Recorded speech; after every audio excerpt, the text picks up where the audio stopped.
Honourable members, shall we pray?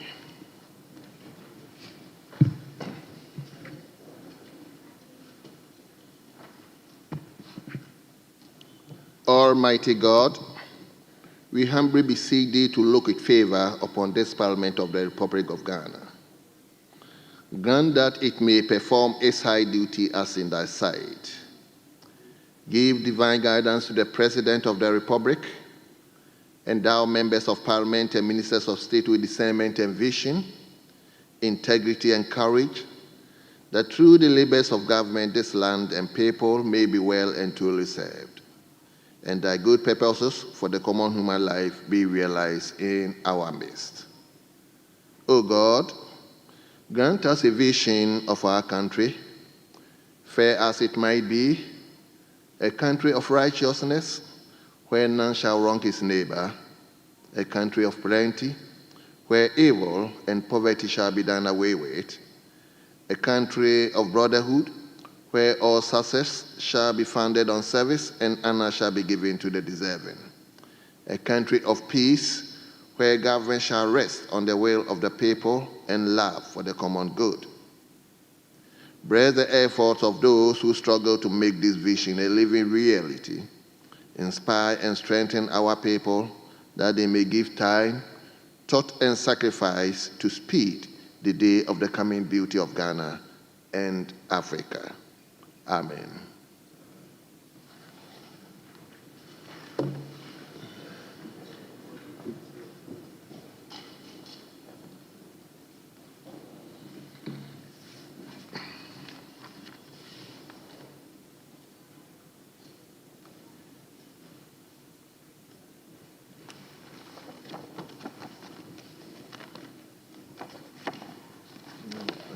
No official report. Maybe not.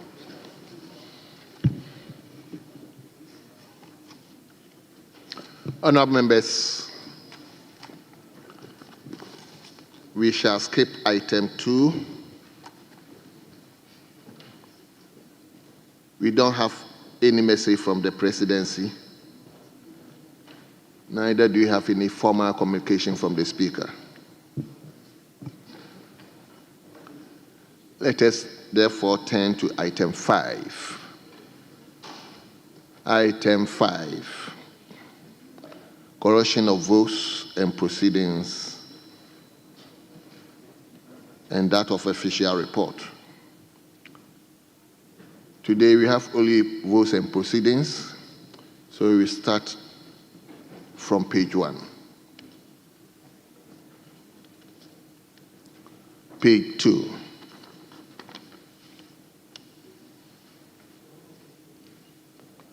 Page 3.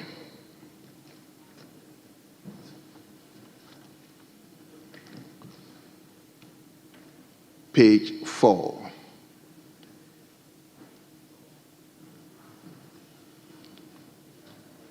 Page 5.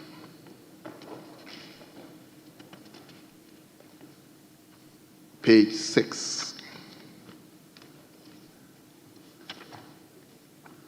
Page number 7. Page 8. Page 9.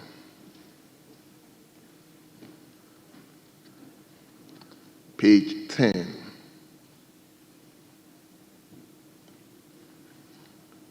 Page number 11.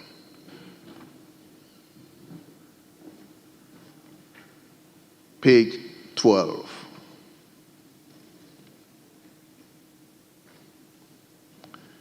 Page 13.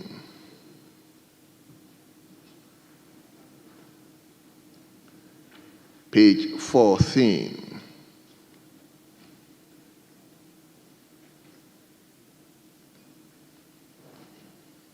Page 15.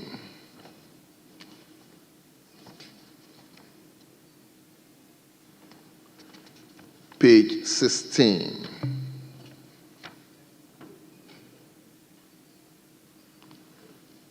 Page number 17.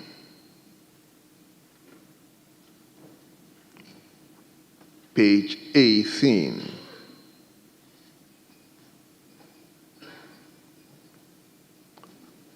And yes, Honorable Minority Chief Whip. Speaker, if you may indulge me, take you to 13, the attendance. I realize my name is conspicuously missing, but I was present. The table office would take cognizance. I was present. Yes, table office, kindly take note of that. Yes, Majority Chief Whip. Speaker, thank you for the opportunity. Speaker, on page 13, spilling over to page 14, attendance. At that time, I attended upon the proceedings of the committee as a friend. Can you speak up a bit? Mr. Speaker, on the 22nd day of January 2025, I participated in the proceedings of the committee as a friend, but my name has not been captured among those in attendance. As a friend? As a friend. If table office. Which committee is that? The Appointments Committee, Mr. Speaker. Thank you very much. Well. So page 18. And finally, page 19. Honorable members, in the absence of any further corrections, the votes and proceedings of Tuesday, the 28th January 2025, is hereby adopted as the true records of proceedings.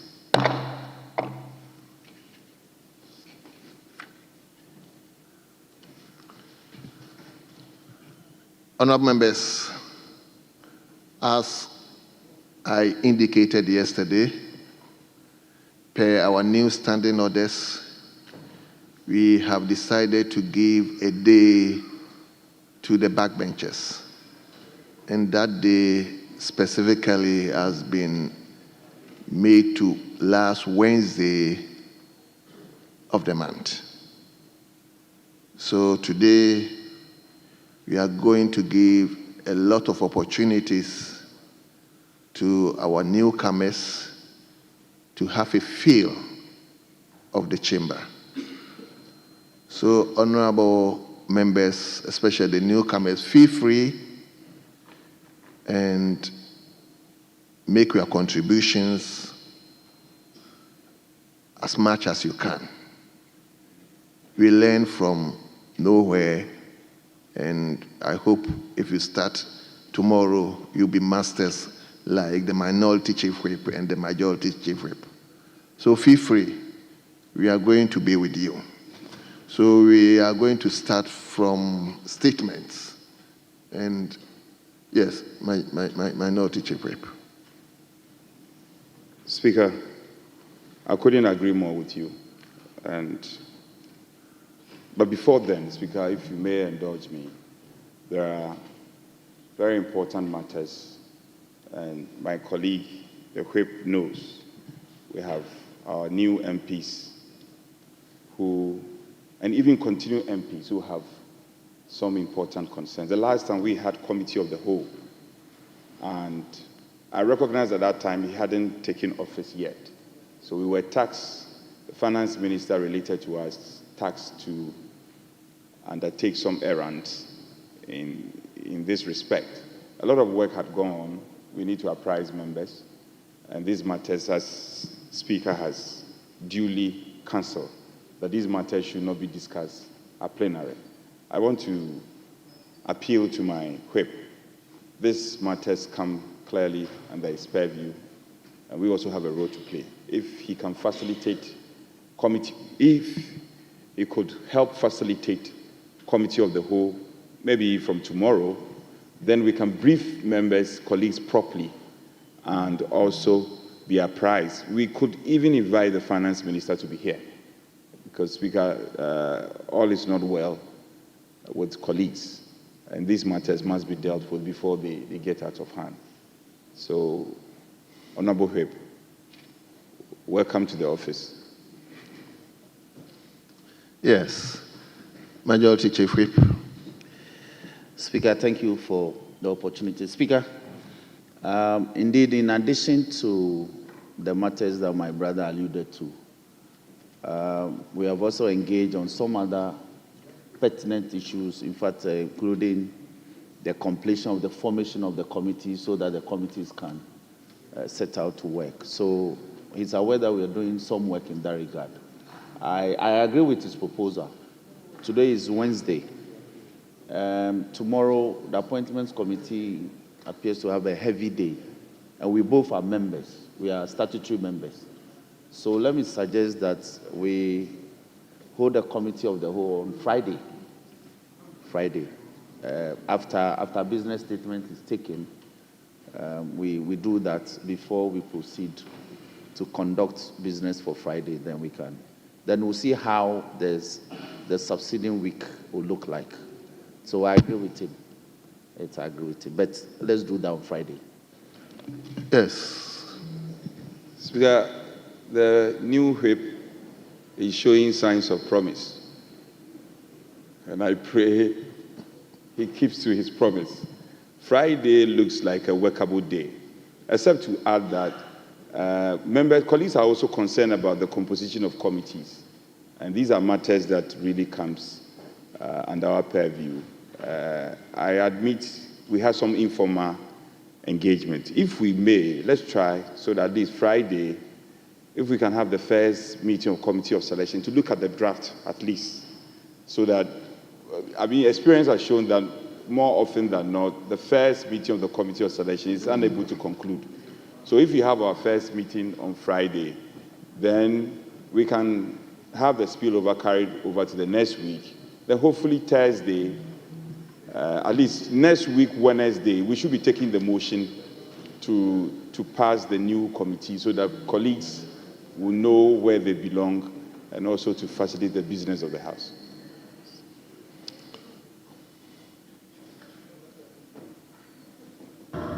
Speaker, I'm on all fours in terms of my name.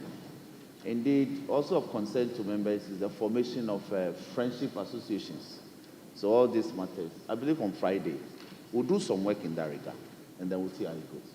So, Speaker, pursuant to your convenience, we'll slate Friday for the committee of to deal with this. Very well. I thank you. So I think all of you should take a judicial notice of it. Friday, after business statement, we will constitute ourselves into committee of the whole to discuss matters relating to ourselves. Very well. So, honorable members, as I said, we will turn to item 6. Item 6 in today's order paper statements.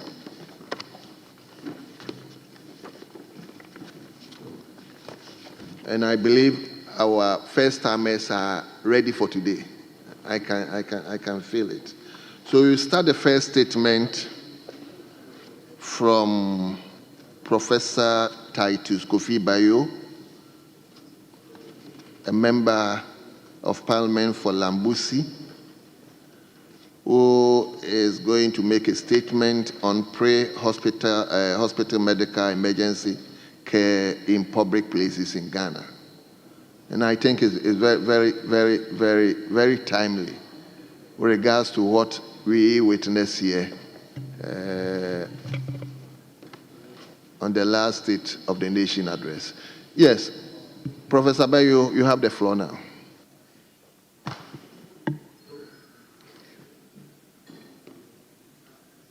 Right, Honorable Speaker, thank you very much for this opportunity to make a statement that trauma deaths are disproportionately high in low and middle income countries, including Ghana.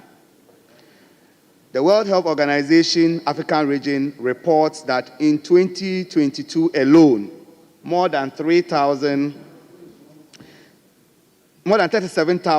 individuals were referred for treatment by the National Ambulance Service of Ghana, with approximately 4,000 unable to access hospital care due to lack of ambulances or bed space.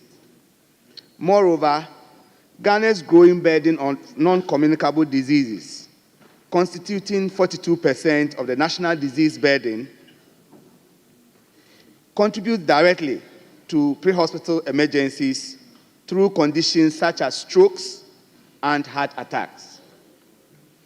Medical emergencies such as trauma, sudden loss of consciousness, as was witnessed in the chamber here, choking, hemorrhage, and respiratory distress frequently occur in public places, including homes, workplaces, schools, places of worship, gymnasiums, the parliamentary chamber, the precinct of the ministries, departments, and agencies, and recreational areas.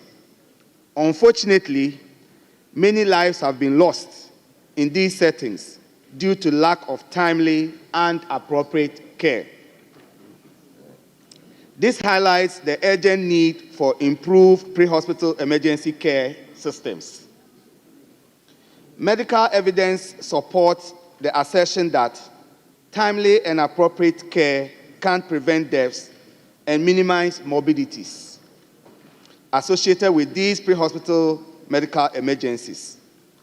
Pre-hospital emergency care may be provided by first responders and or trained emergency medical technicians. So what is the current state of medical emergency care in Ghana? Let's look at the legislative framework. Mr. Speaker, Ghana's legislative framework for medical emergency care does not adequately address current medical recommendations. For instance, the Factories, Offices and Shops Act of 1970, Act 328, mandates only the presence of a first aid box and a designated first aider in such places. Similarly, neither the Public Health Act of 2012, Act 851, the National Ambulance Act of 2020, Act 1041, nor the Road Traffic Regulations 2012, LI 2180, sufficiently addresses pre-hospital emergency care in keeping with current global best practices that emphasize basic life support and the use of automated external defibrillators in public places where necessary. Our National Ambulance Service. The National Ambulance Service Act was established by Act 1041 in 2020 as the primary agency for pre-hospital emergency care in Ghana. While the service has made significant strides in training emergency medical technicians and deploying ambulances, some challenges persist with the service, such as inadequate resources. The National Ambulance Service operates with limited ambulances, many of which are not optimally distributed across the country. In 2022, Ghana had only 307 functioning ambulances, with a population of approximately 33.1 million, with an EMT to population ratio of approximately 1 emergency medical technician to 98,000 people. This is far below the WHO recommendation of 1 EMT technician to about 25,000 people in low to middle income countries, and then the 1 ambulance per 50,000 people. There is also lack of regulation. The Regulatory Council of the Ambulance Service, envisaged by the Health Institutions and Facilities Act of 2011, Act 829, Part 3, which is supposed to set up the Ambulance Council, is yet to be established, resulting in the EMTs not being regulated. As a result, continuous professional development is neither mandatory nor systematized. Public awareness and first aid knowledge. Mr. Speaker, the general public knowledge of first aid remains alarmingly low. In many instances, cultural practices and misinformation hinder effective emergency response. To cure this low knowledge, the Ministry of Health prescribed first aid education in first and second cycle educational institutions. However, the impact of this education is yet to be felt in our national life, as the immediate response to most medical emergencies by non-medical persons is always points to lack of basic knowledge of medical first aid response. Mr. Speaker, our creative industry that reflects our culture and practices could serve as an avenue for non-formal education on medical emergency first response. Unfortunately, useful tools like Ghanaian movies further promote bad emergency responses like screaming and pouring water on persons with sudden loss of consciousness in movies, rather than the application of basic life support practices. Mr. Speaker, best practice models globally recommend simulation exercises in public buildings like this chamber and adjoining buildings, ministries, departments, and agency buildings, schools and auditoriums, and other similar facilities. These simulation exercises simulate medical and fire emergencies and assess the first aid response and the time from incident to complete evacuation of these buildings. These exercises serve as opportunities to educate users of such buildings on emergency response and guide facility managers to improve emergency preparedness. The international best practices. Globally, countries such as Norway and the United Kingdom have achieved significant progress in pre-hospital care through comprehensive legislative frameworks, widespread public education, and robust ambulance services. Notable practices include mandatory AEDs, that's automated external defibrillators, in public spaces. The United Kingdom mandates AEDs in sports facilities, schools, and other high-traffic areas. National training programs. In Norway, all high school students are trained in basic life support before graduation. Simulation exercises. Regular drills in public buildings to assess preparedness and educate occupants on emergency responses have become the order of the day in these places. Sir Speaker, my recommendations for Ghana. I humbly submit the following recommendations for our country. 1, that we strengthen the legal framework. There is the urgent need to enact comprehensive legislation mandating the presence of automated external defibrillators in public spaces and requiring certified basic life support training for personnel in workspaces, schools, and recreational facilities. I call on the Ministry of Health to operationalize the Ambulance Council to regulate the EMTs and ensure consistent training and recertification like all other cadre of health workers do. Investment in the National Ambulance Service. Mr. Speaker, government needs to increase funding to the National Ambulance Service to procure additional ambulances and equipment to meet demand. The National Ambulance Service must recruit more paramedics and emergency medical technicians, offering incentives to encourage retention. They should expand training and deployment of the EMTs, particularly in underserved areas, and install first aid stations in high-traffic public places, such as markets, bus terminals, and stadia. Enhance public education. Mr. Speaker, enhanced public education is imperative. I recommend a national campaign to improve first aid knowledge, leveraging on schools, media, and community organizations. The creative industry must be engaged to promote accurate depictions of medical emergency responses in movies and in the media. Integrating some level of pre-hospital care with existing systems like the Ghana Police Service and the National Fire Service.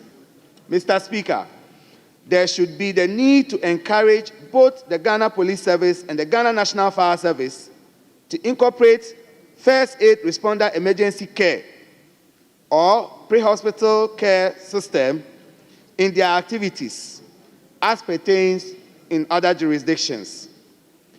These institutions are part of the network of practice in emergency medical services, thereby helping to improve response time to emergency response.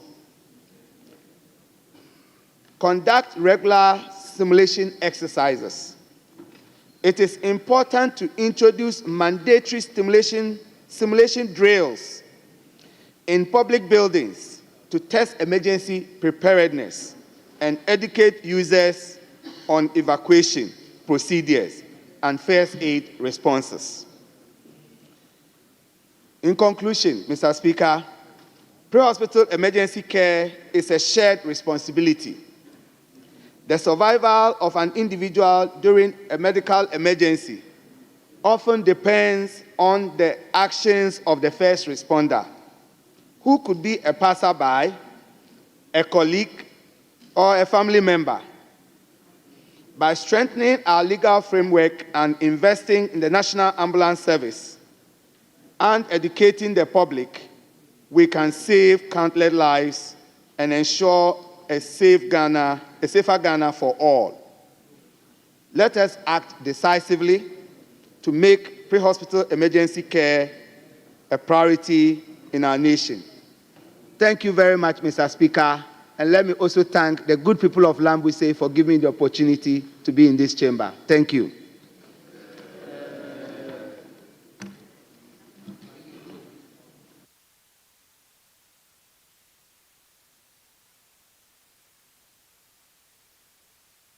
Yes, honorable members, that is our first statement. It was quite lengthy. So I will urge all those who have statement with me here, if the statement goes beyond 3 pages, you yourself should find a way of summarizing your statement. Am I right? Yes. So henceforth, if you are bringing a statement, please, since we receive a lot of statements and per our standing orders shouldn't go beyond 1 hour, we should make sure that the statement is crafted in such a way that it wouldn't take a lot of time so that we can also get time for others to also do so. So on that note, before we will urge you to read our standing orders 935. 935, as I invite members to comment on the statement. Yes, before then, let me listen to the Majority Chief Whip. Speaker, just by way of seeking your guidance, if we may, I'm aware that we have, I think, 1 or 2 more statements for the day. We have so many. So, Speaker, if we may just take one on both sides so we can go to the next one. We have only 1 hour. If we may have to enlarge time for statements. I'm here for the first timers. Very well. I can sit here for them. Okay. I will only truncate the process if We are busy. the appointment report is ready. It's ready. Okay. Then we take the appointment report. Then we go back to. I just want to let the first timers have a feel of the Speaker, house. in that regard, let's take two per statement. 2 contributors. That will be 4 contributors per statement. Well. Let me listen to the. Mr. minority. Speaker, we are not opposed to that. I think 2-2 should be fine. Well. So that is the pressure of the leadership. So, yes, let me invite Professor Yensu. Yes, please, Mr. Speaker. Okay, let's hear you. Thank you, Mr. Speaker, and thank you for giving me the opportunity to comment on this issue about emergency medical services. Mr. Speaker, since I came into the Parliament maybe about a couple weeks ago, I have gone around the entire premises, and Mr. Speaker, I don't see any emergency kits or any emergency services provided for us parliamentarians. I don't see AEDs in the bathrooms or in the hallways. And the other day, we also saw the former president's ADC, who fainted in the chamber, and the way the ADC was actually carted away was actually not per standard of care. So, Mr. Speaker, as a trauma surgeon myself, I would like to propose that maybe with your indulgence, that we have a committee that might even have an emergency services team so that we can walk the premise and see how best we can help ourselves in the room. I also have an agency that we teach emergency services, which is advanced cardiac life support, which is what happens when people are having a heart attack or a stroke. We also have the stroke care. That maybe we offer some of these classes to our parliamentarians, and not only just as parliamentarians, but the staff, as well as perhaps our drivers and maybe our house helps, so that in case one of us is in trouble, at least there's someone who can perform the first aid.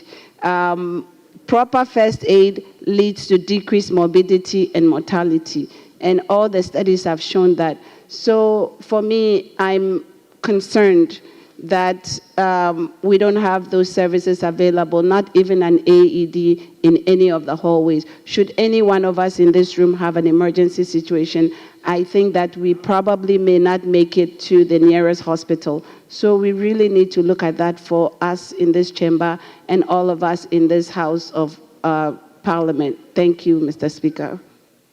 Thank you very much. Yes. Is it Kede Akwatia? Abuakwa South. Abuakwa South, yes. Thank you very Let me much, hear Mr. you. Speaker. There's a public health issue that the nation has been dealt with for a very long time. You realize that most of the cases that result in fatality are as a result of our ill handling of some of these issues. We are all at risk, like we usually put it, as it is well dated in literature. You realize that pre-hospital or access to hospital for some of these things is very lacking. We need a very enhanced and well-coordinated public education on the performance of some of these basic healthcare provisions.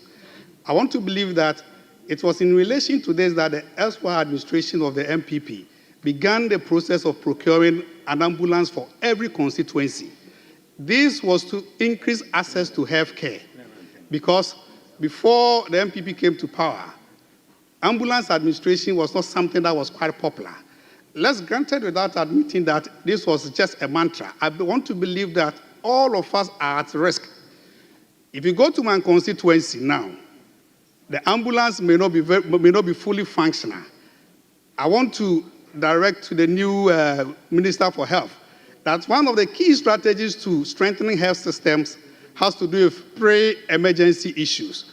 We all watch on television what happened to the ADC of the former president, and the way even Parliament itself handled the issue, it bears ample testimony to the fact that most of us do not have the requisite knowledge on the performance of these basic things. So, Mr. Speaker, I want to associate myself with the statement made by my colleague that it is important that we make a very coordinated and comprehensive attempt at educating the public on how to handle some of these emergencies. Thank you.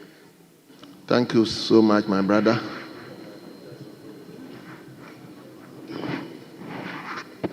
Yes. You mentioned your name and your constituency. Right. I would like to know you. So. Right. Thank you, Mr. Speaker. I'm Emmanuel Kofi Intekuni, Pro-West constituency. Yes. Thank you for the opportunity to collaborate the statement our colleague, Professor Bayo, made on the floor of Parliament.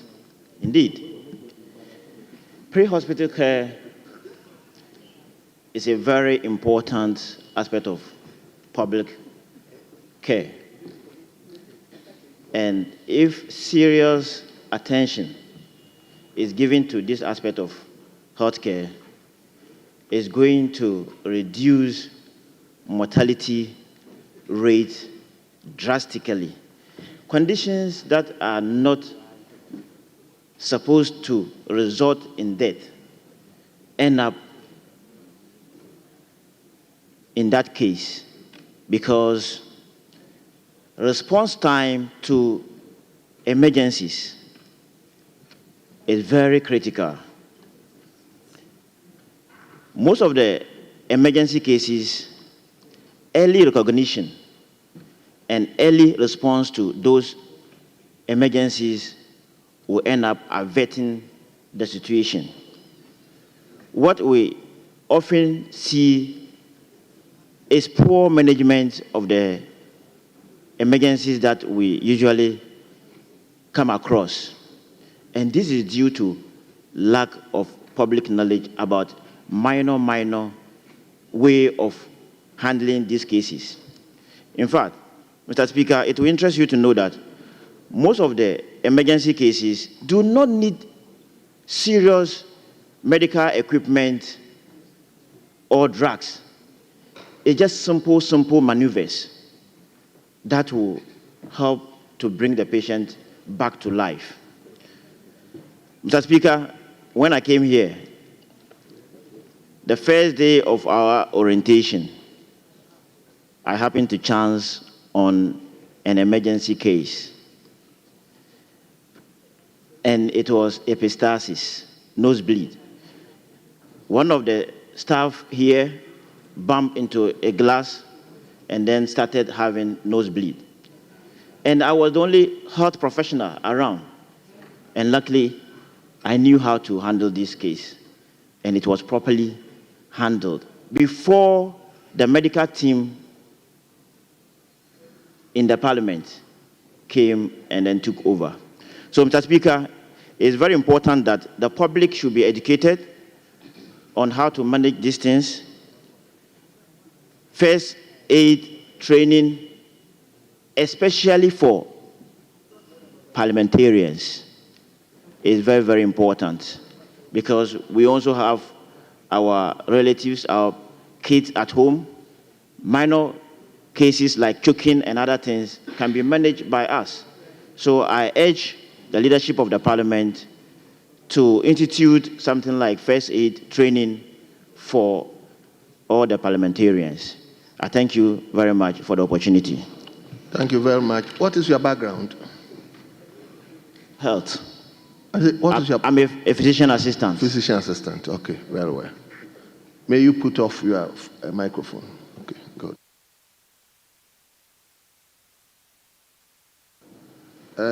Is it Dapa? Yes, let's hear you.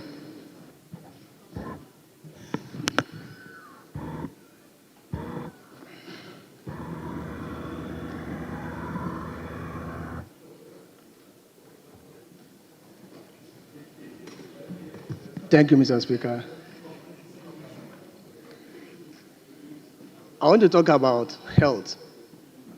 Now, when you come to, I'm here for the good people of Afano Southwest. That is my council district. Mine is to do with the health sector. Now, when you come to Afano, for instance, our ambulance is not functioning properly. And I know definitely you might have similar cases in the House.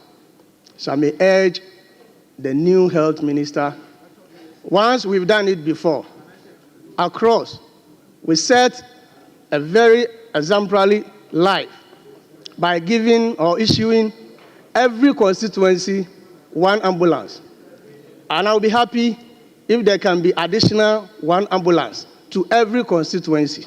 So at least we can also combat the morbidity and then mortality rate of the good people of Ghana. Thank you, Mr. Speaker. Thank you. So you've taken the 2-2. Is that not? That is so, Mr. Speaker. So, okay, honorable members, let me take one more. Let me use my office to take one more. Yes, thank my you, brother. Mr. Speaker. Thank you.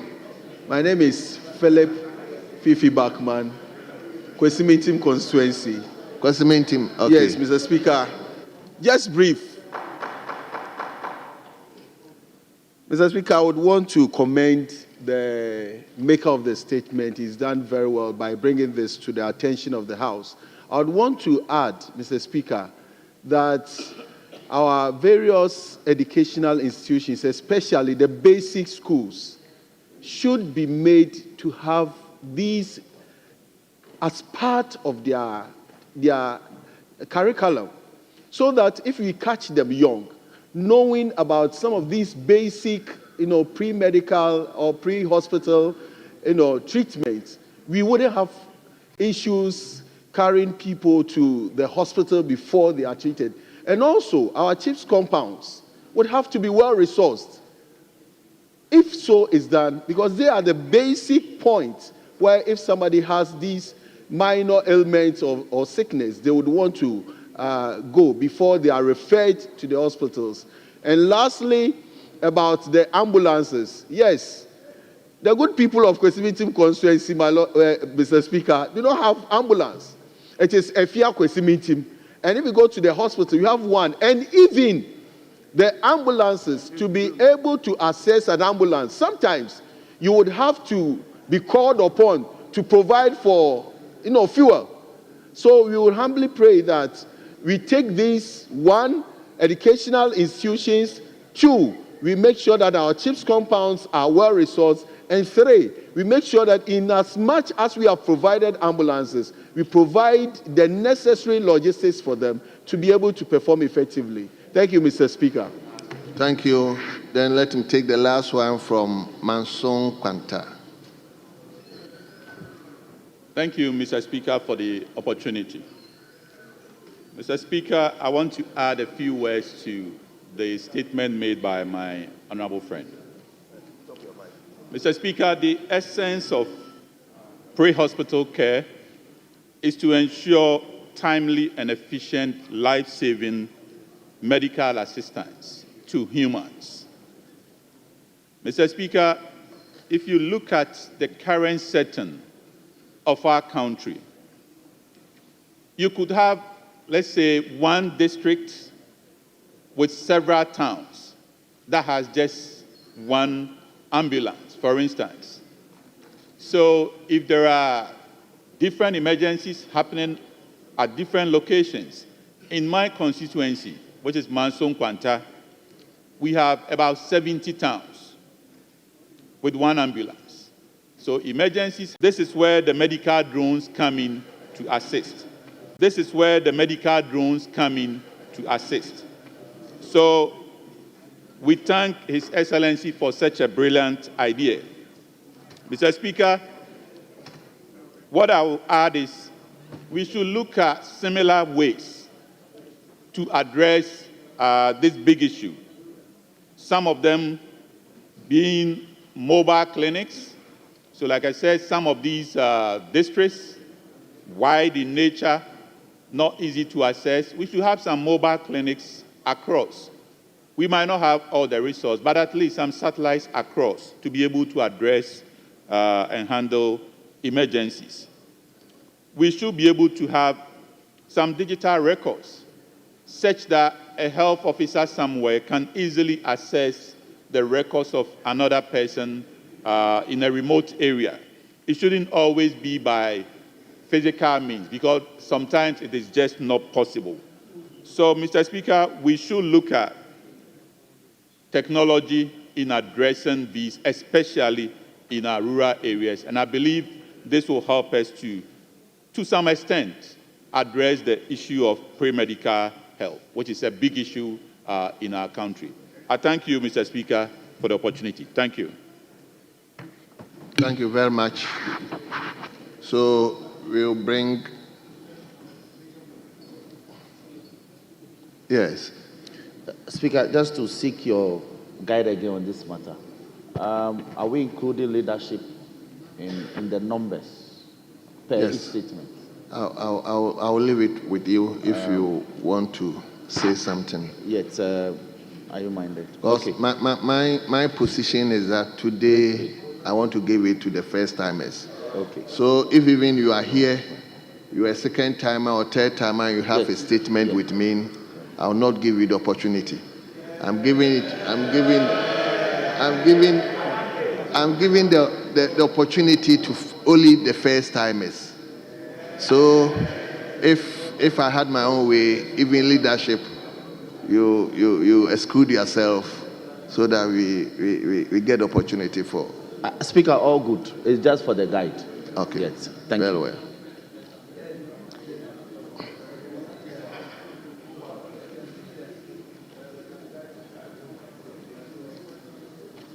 Honorable Member for Weja Bawe, I want to take your statement, but when is the World Leprosy Day?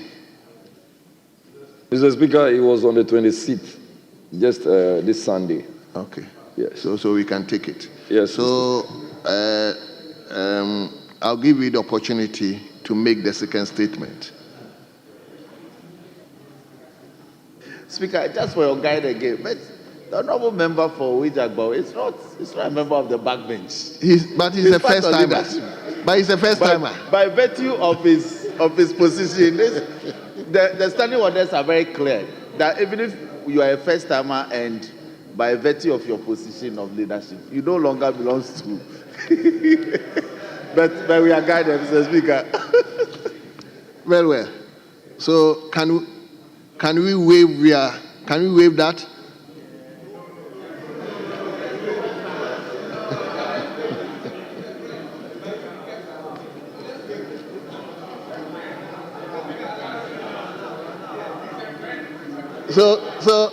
So, honorable member, you are allowed. So you can. Mr. Speaker, I thank you very much for the opportunity. Mr. Speaker, this is a statement by me on the World Leprosy Day. Mr. Speaker, my name is Jerry Ahmed Shaib, the Member of Parliament for Wejagbawe constituency. Mr. Speaker, I rise today to deliver this statement in observance of the World Leprosy Day, which fell on the 26th day of January 2025. This occasion provides an opportunity to reflect on the progress made in combating leprosy and to reaffirm our commitment to addressing the challenges that persist. Mr. Speaker, leprosy, though treatable, remains a significant health and social issue, especially for individuals living in impoverished conditions. It is not merely a medical condition, but also a neglected tropical disease, NTD, and that perpetuates cycles of poverty through its association with disability, stigma, and discrimination. Mr. Speaker, Ghana has made remarkable progress in the fight against leprosy. In 1998, we exceeded the threshold set by the World Health Assembly for eliminating leprosy as a public health concern. This achievement has been sustained despite the detection of over 200 new cases annually in recent years, an impressive reduction compared to the over 1,500 new cases recorded annually before the year 2000. Mr. Speaker, this success is commendable and reflects the tireless efforts of the Ghana Health Service and its partners. Key interventions, particularly the strengthening of the National Leprosy Control Program, have been pivotal. Furthermore, initiatives to improve the welfare of individuals affected by leprosy have included, and not limited to, expanding LEAP enrollment. More individuals have been enrolled in the Livelihood Empowerment Against Poverty LEAP program, managed by the Ministry of Gender and Social Protection. Doubling the LEAP allocations, Mr. Speaker, the daily allocations under the LEAP program has been increased from 1 cedi to 4 cedis. The DACF allocations. Funds from the District Assembly's Common Fund have been directed towards building and renovating leprosy facilities, as well as providing consistent nutritional support for affected individuals in settlements. Mr. Speaker, the leprosarium in Wejagbawe currently needs a kitchen to that effect. Ongoing district interventions, efforts to stop the transmission of leprosy in all districts are actively underway. Mr. Speaker, despite this commendable advancement, much work remains to be done to eradicate leprosy entirely and to improve the quality of life for those impacted, as we know. Since 2003, leprosy has been classified as one of the neglected tropical diseases, primarily affecting vulnerable populations living in poverty. Left unaddressed, it causes severe harm, leading to social and economic marginalization, Mr. Speaker. As members of Parliament, we have a duty to champion policies and allocate resources to eradicate leprosy in Ghana. I therefore urge the government to prioritize the following actions, Mr. Speaker. Increase the LEAP allocations daily, which is now 4 cedis, which we see as insufficient given the rising cost of living. Mr. Speaker, I respectfully call on the Ministry of Gender, Children and Social Protection to review and increase the amount to provide sustainable support for individuals affected by leprosy. We also need to sustain food assistance via the DACF. Many individuals impacted by leprosy rely on consistent food support through the DACF. This initiative must continue and should go on without any form of disruption. Mr. Speaker, we also need to enhance health subsidies. The government should provide increased financial support to institutions addressing leprosy-related complications, including disability prevention and management. Mr. Speaker, we also need to expand the National Health Insurance Scheme benefits. The National Health Insurance Scheme should broaden its coverage to include comprehensive care for leprosy and other NTDs. We also respectfully need to boost funding for leprosy interventions. We call on the Ministry of Health to allocate additional resources to the Ghana Health Service to implement targeted measures aimed at eliminating leprosy and other neglected tropical diseases, Mr. Speaker. Mr. Speaker, the fight against leprosy is not merely a medical issue. It is also a matter of social justice and inclusion. Those affected by leprosy must not be subjected to stigma, discrimination, or economic disadvantage. As leaders, we must advocate for policies and programs that uphold the dignity, equity, and opportunities of all Ghanaians, irrespective of their circumstances, Mr. Speaker. Mr. Speaker, I wish to commend the individuals and organizations dedicated to combating leprosy. I express my deepest appreciation to Father Andrew Neilante Campbell for his unwavering commitment to this cause. His work continues to inspire hope and serves as a powerful example of what can be achieved when we serve humanity with compassion. Mr. Speaker, I also commend the very good works and efforts of His Excellency Dr. Alhaji Mahmoud Bawumia, the former Vice President of the Republic of Ghana, who has strongly advocated for the welfare of persons affected by leprosy. Mr. Speaker, it is worth noting that in 2018, Dr. Mahmoud Bawumia launched the Zero Leprosy Ghana initiative, which aimed to eliminate leprosy in Ghana by 2030 and has consistently and constantly donated to support the Weija Leprosarium in my beloved constituency and in Ghana. Mr. Speaker, let us use this occasion to renew our commitment to building a society where no one is excluded or left behind, where no one is marginalized because of a curable condition, which is leprosy. Let us aspire to a future where leprosy is consigned to the history books and every Ghanaian enjoys access to health, dignity, and opportunity. Right Honorable Speaker, I extend my gratitude for this opportunity and make this statement. May divine blessings be upon our beloved Ghana. Thank you, Mr. Speaker. Thank you. Thank you very much. Let me first and foremost identify you. Yes. Thank you, Mr. Speaker, for this opportunity. My name is Dr. Othniel Ekokwenu. May you speak up, please? My name is Dr. Othniel Kwenu, and I represent the people of Ekunfi. Please speak up. I'm still not hearing you well. Thank you, Mr. Speaker. Mr. Speaker, my name is Dr. Othniel Ekokwenu, and I represent the people of Ekunfi. Mr. Speaker, I rise to support the statement made by the honorable member.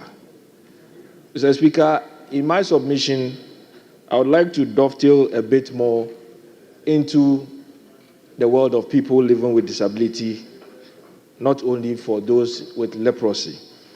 Because, Mr. Speaker, for many years now, we can see the strides Ghana has made in terms of reducing people living with leprosy. However, if you juxtapose that with those living with disability, you can clearly see that the world of disability, there's a lot of work that needs to be done.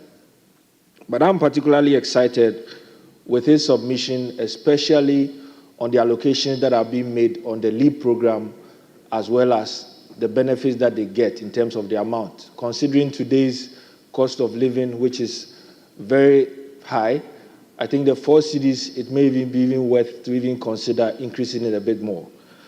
Mr. Speaker, I think that also in terms of the District Assembly's Common Fund allocation to especially people living with disability, it may be appropriate in terms of today's Ghana and our cost of living to also increase the amount, as well as look at ways of improving access to those funds in terms of people living with disability. Mr. Speaker, before I come to a close, I want to also commend President Mahama for his initiative to make sure people living with disability enjoy free university education to make them also good citizens of Ghana. Mr. Speaker, I thank you very much for the opportunity. Thank you. Thank you very much, my brother. Yes, let me come to Abuakwa North. Is it Abuakwa North? The Speaker is Ekuapem North. Ekuapem North, I'm sorry. And Mr. Speaker, I will be glad to welcome you up the hill. So it's Ekuapem North, not Abuakwa. Then invite me specially. Mr. Speaker, we will. Right Honorable Speaker, I stand to contribute towards the statement made by the Honorable Member for Weija Gbawe, and also to further extend it beyond just leaving everything on the shoulders of government, but also inviting that of corporate bodies and well-meaning Ghanaians in the fight against eliminating leprosy. Once again, I also would like to extend it further to also situate it in the broader context on how people living with such diseases are marginalized in our society. If I take Ekwapim North, for instance, that's the only constituency with 2 special needs schools in Ghana, the school for the deaf and the school for the blind. Many a times, public places and institutions do not cater for persons living with even disability. Again, how they are also treated in public and how they are also sidelined in the decision-making process is also something worth taking a second look at. So as we talk about eliminating leprosy, which is also one of the neglected tropical diseases, I also would like this august house to also help support effort in making the situation of persons living with disability, at least, if not comfortable like ours, also for them to also have that decent living and support from all of us. And it's on this note that I associate myself and commend the works of even Father Campbell and Dr. Baumia for the effort that they have made over the years in moving beyond the stigma and supporting persons with such neglected diseases. But Mr. Speaker, I would like to also respectfully that you use your high office to help also champion the cause of the disabled and the special needs people in our country. In many of these public institutions, when you go, even the ramps for persons with disability to even get access to some of these high places, they are non-existent. And then also helping us fight the stigma associated with their condition. So yes, the honorable member from Wager has made this clarion call, but I would like to contribute further that we also consider the plight of these persons with disability as well. Thank you, Mr. Speaker.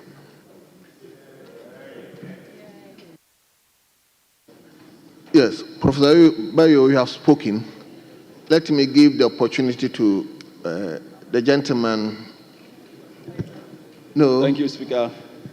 I'll come to you. Let me give it to. Yes. Thank you very much, Mr. Speaker. Your name and your I'm Thomas Anaba, Garu constituency. Garu, very well. Yes, please. I would like to associate myself with the presenter of the paper for calling on Ghanaians and bringing to light the challenges confronting people with disability, especially the leopards. It is true that being a leopard, you have a lot of social challenges because of the stigma, and many people do not tend to associate with you simply because of the fear they have in contracting the disease. But my challenge is, why do we still keep having this negligible disease spreading now? It is perhaps possibly because of insufficient information within communities that we have a lot of people with leprosy. So I would call for the Ghana Health Service and the Ministry of Health to intensify education in areas that we think leprosy is becoming more rampant and people are devolving it. I will also call on the government, just like they have called, to also increase the support they give to people living with disability, because in our communities, many of those who have disability depend on people like paupers begging around for every help, so that if they increase the District Assembly Common Fund, for which I know, and I have a lot of disabled people in my community, Garu, who told me they have not yet received their share of the District Assembly Common Fund because the government has not yet sent monies to the Assembly, so they are suffering because of that. Let's also ensure that the District Assembly Common Fund is sent very quickly so that they receive their monies early as possible to help buttress their inability. I'll move back to the subject that we dealt with regarding the ambulance service, because it's dear to me. Dear to me because I live in a constituency that the government gave them an ambulance, but the ambulance has been broken down for almost a year. I had to buy an ambulance for the constituency. Meanwhile, we've heard of contracts being given for spare parts for ambulances packed, and we don't know where that money is, and we don't know where the spare parts are. Honorable member, please. That is why. Mr. Speaker. Honorable, hold on. That is why at the beginning of the comment, I asked all of you to read 935. And if I'll have to read again to all of us, a member may comment on the statement for a period. Hello, honorable members, please listen to me. Honorable Stephen Amwa, please. May comment on the statement for a period not exceeding 5 minutes. My focus is not on that, and the comment shall not provoke debate. Please, those areas that will degenerate into angles of debate, please, let's eschew them. So, my brother, you may continue, but this is from that angle you are championing. Thank you, Mr. Speaker, for your guidance. The importance of ambulances to Ghana is well known, and I think if we go back to July 2019, there was a report of 70 women dying in Eastern region for lack of ambulance. Perhaps thanks to those deaths, unfortunately, at least we saw reason in buying more ambulances for Ghana. And I'll pray that we are able to get more ambulances to help in the pre-hospital emergency care. Just like many of the contributors said, early treatment would save so many people from dying and getting complications, especially somebody who is bleeding from an emergency, somebody who has gotten a stroke. If you get a stroke and you are able to get to a hospital within 1 hour with a CT scan done, they are able to treat you very well, and 90% of those people will survive. If you get a heart attack and you are able to get to hospital, get basic life support, and get to hospital within 1 hour, your chances of surviving is very, very high. So therefore, I would like to add to the call of my colleague that let's ensure that we get proper education to the general public. It shouldn't just be to offices. The National Ambulance Service, just like the National Fire Service is doing, go to offices, go to communities as part of their duties and train people on basic life support. That one alone can save a lot of people and a lot of lives in this country and a lot of complications. Also, we can also do what we call competition on TVs, because we see young people growing up in schools and the only clubs they join are religious clubs. There's nothing. You don't see anything regarding health. So I think that if we inculcate this thing in the youth, in the children, as they are schooling, they will learn how to do basic life support and then the rest. Also improving on the transport system and giving way for emergency vehicles to pass, because sometimes you see an emergency vehicle blowing horn and drivers don't have space to park for them to pass. So it will also call on the transport sector in the big cities like Accra, Kumasi, and Takoradi, and then the rest, for them to create a special lane for those vehicles to be able to pass in case we have enough ambulances for the country. So at this end, I'll thank Mr. Speaker very much for allowing me to contribute to the debate. Thank you very much. Now let me go to Odotobi. But honorable member, are you a first timer?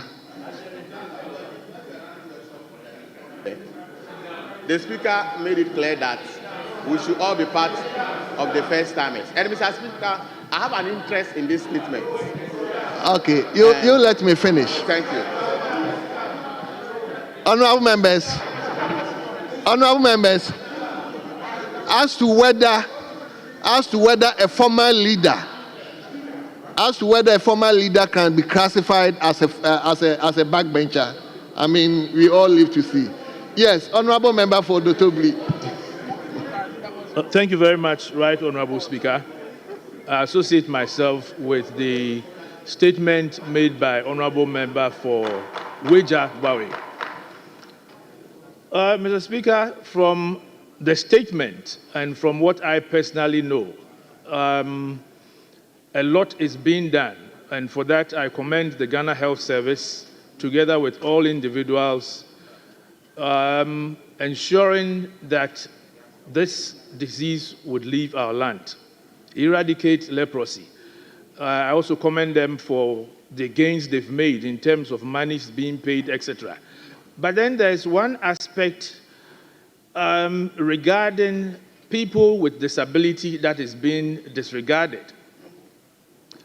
We have laws protecting them. We have laws prohibiting discrimination against persons affected with leprosy, not just leprosy, with disability in general. We realize that when it comes to taking care of their health, a good job is done. They're sent through rehabilitation, etc. But then we haven't gotten to the point where we have eradicated leprosy and a lot of these disabilities, which means that laws like the Human Rights Act, laws like the Disability Act, please let the backbenchers be heard, Mr. Minister. Yes, so we have laws that we are not making good use of. And I mentioned two laws in particular. One is the Disability Act of 2006, Act 715. The other is the Human Rights Act 1999, Act 584. At the end of the day, after rehabilitation, my question is, those with this, leprosy, for instance, they don't have the opportunity to go to school. They don't have the opportunity to enjoy other facilities as I and you would be enjoying. So I would plead with the authorities involved. The laws are already in place. We should make sure that persons with disability also enjoy all the other benefits that those of us who do not have disability enjoy. How often do we see ramps when you get to most state buildings, private buildings, other facilities? Most of the times, persons with disabilities would need assistance to open the door, to go up the ladder, or to go into the elevator. So these laws are not being properly applied. I think persons in high authority have to take note of this. My last point is on the discrimination in terms of the stigma that is attached to disabilities. We would have to do more education to let everybody know that once you have a disability, it does not mean that you are not one of us. It doesn't make you any less human than those of us here in Parliament or outside Parliament. We are not doing enough education. I think we are focusing more on the eradication, but we still have persons with disability living with us. And if we are not careful, we'll continue to have them living with us for a longer time. So let us begin to treat them with more respect, show more love to them, and apply the laws that have been made for their benefit, for their use. I'm very grateful. Thank you very much. Is it a point of...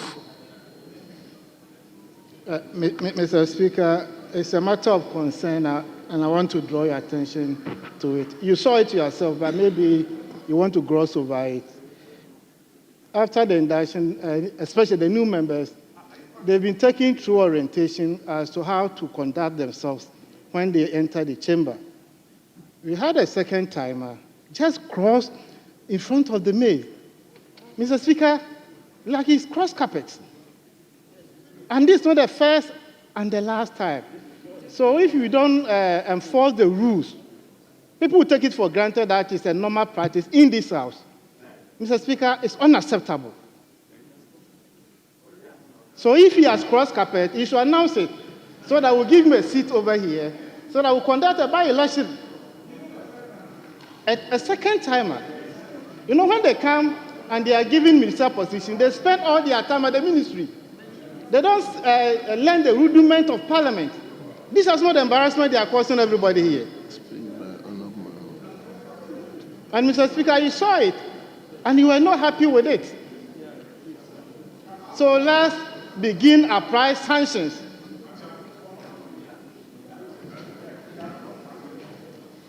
You were not here. So what do you want to speak to? When the incident happened, you were not here. Yeah. Go to appointment committee and vet nominees. Thank you very much, Mr. Speaker. Yes. We've taken notice of it. I think we will make appropriate announcement to that. Yesterday, I personally observed one, and I think we need to look at it. Once the maze is there, there's no way you can cross. Is it the bar? Clark? Is that you call the place a bar? Yes. Yes. So let me listen to you, my brother. Speaker, I thank you. Speaker, I thank you for the uncommon opportunity Afajati serve. And then I particularly, Mr. Speaker, I particularly wish to elect you for high praise for your relentless commitment to boosting the morale of those of us who are fresh in the House. We hope to step up the plate. Whilst at that, Mr. Speaker, I would like to commend the maker of the statement, the respected MP for Wejak Bawe, and to fully associate with the statement made. Mr. Speaker, literature has taught us that a staggering figure of 200,000 individuals have been infected annually by leprosy worldwide. This means that 200,000 more people are made potentially disabled each year. 200,000 people potentially face stigma each year. And I think as a world and a country, we must rise up to the occasion. Mr. Speaker, of crucial concern to me is our pretentious attitude as Ghanaians. In Ghana, the only name that is synonymous to leprosy is Reverend Father Andrews Campbell. Even a child in my village knows him, and they'll be able to tell you this is the Lone Ranger, or the only person who advocates relentlessly for issues concerning leprosy. Mr. Speaker, Father Campbell is an Irish and a Ghanaian at the same time. The question is, what happens to the rest of us? We can do more. We are a people who are highly religious, and yet we do not show so much compassion when duty calls. I call on all of us, especially respected honorable members of this august House, to do the needful. And Mr. Speaker, as a nation, we cannot, and I say we cannot, say that we are unable to find reliable and sustainable sources of funding for this particular disease. It is possible. This one, I must underline that this one alone is possible. It is possible for us as a Ghanaian to find a reliable and a sustainable source of funding. Mr. Speaker, the stigma is another important aspect, and I think now is the time. We need to go back to basics, right from our basic schools, right from our cultural setting, to boost education. Education is key in this respect, and I employ the House to take a stage in that. Thank you for the opportunity. I'm really, really grateful. Thank you. Thank you very much. Yes. Thank you. But you are part of majority. Yes, on count. Okay, yesterday I didn't give you the opportunity. I'll give you the opportunity. Yes. Thank you. I shall return. Thank you, Right Honorable Speaker. I will admit that I'm not a backbencher, but I have a special interest in this statement because in the past, the whole northern zone, lepers are housed in Pandai. And we have one of the biggest leprosarium in a place called Nkanchina in the Pandai district. So it is this that is giving me the encouragement to also add my voice to the maker of the statement to say that these are a group of individuals that need a lot of attention. And I'll urge the House and Ghana as a whole to acknowledge the role Father Campbell is playing in assisting these lepers. If you go to Nkanchina, I would say they have one of the biggest shelter properly built by Father Campbell and his group. And they come to their aid almost every time. And I personally, when I was here and when I left, I always made sure that I contributed my quota for the survival of these people. Mr. Speaker, we all know lepers. Even in the Bible, they were discriminated against. And how much more we, those who are not religious like those days. That kind of attitude is causing a lot of pain when you visit the lepers. And sometimes, like the maker of the statements rightly said, they are part of the people that we support with this leap. And how much is it, Mr. Speaker? 4 Ghana cedis. For an adult, a grown-up adult, 4 Ghana cedis is woefully inadequate. And the assembly is supposed to be those giving them some kind of support. But, Mr. Speaker, I really don't see that much.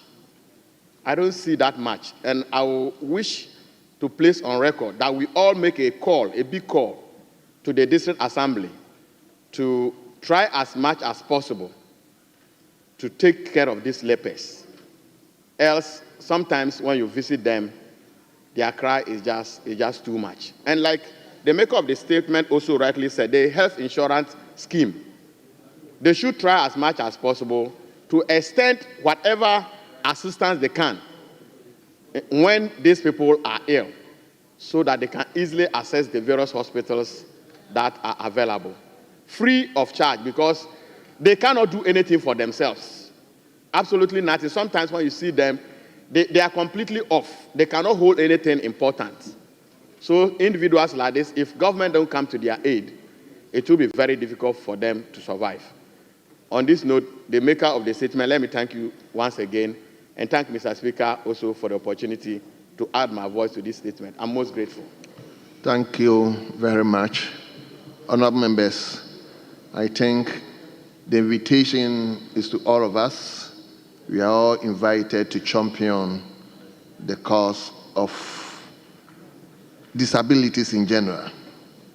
It is very important, the unfortunate ones among us.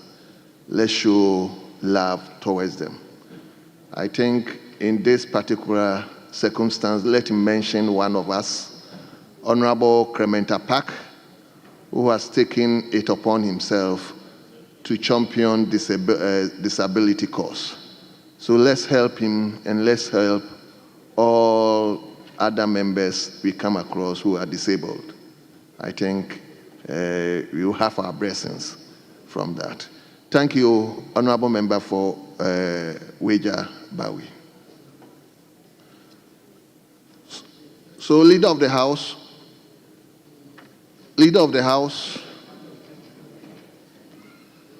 should I continue with my course, or you want to make your statement first? I should allow you to make your statement first. First, Hermes, I'll come back to you. The Leader of the House would like to make a statement, so I'll give the floor to him.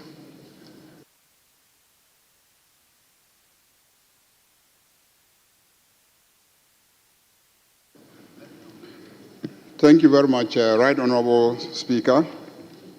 Honorable colleague members of Parliament, since assuming office a week ago, my immediate attention has been on how to contribute towards the efforts of my predecessors and our Right Honorable Speaker, Sumana Alban Kingsford-Bagbin, to strengthen the institution of Parliament by addressing the anxieties and concerns of members of Parliament when they fail to be re-elected or voluntarily decide not to run for office again.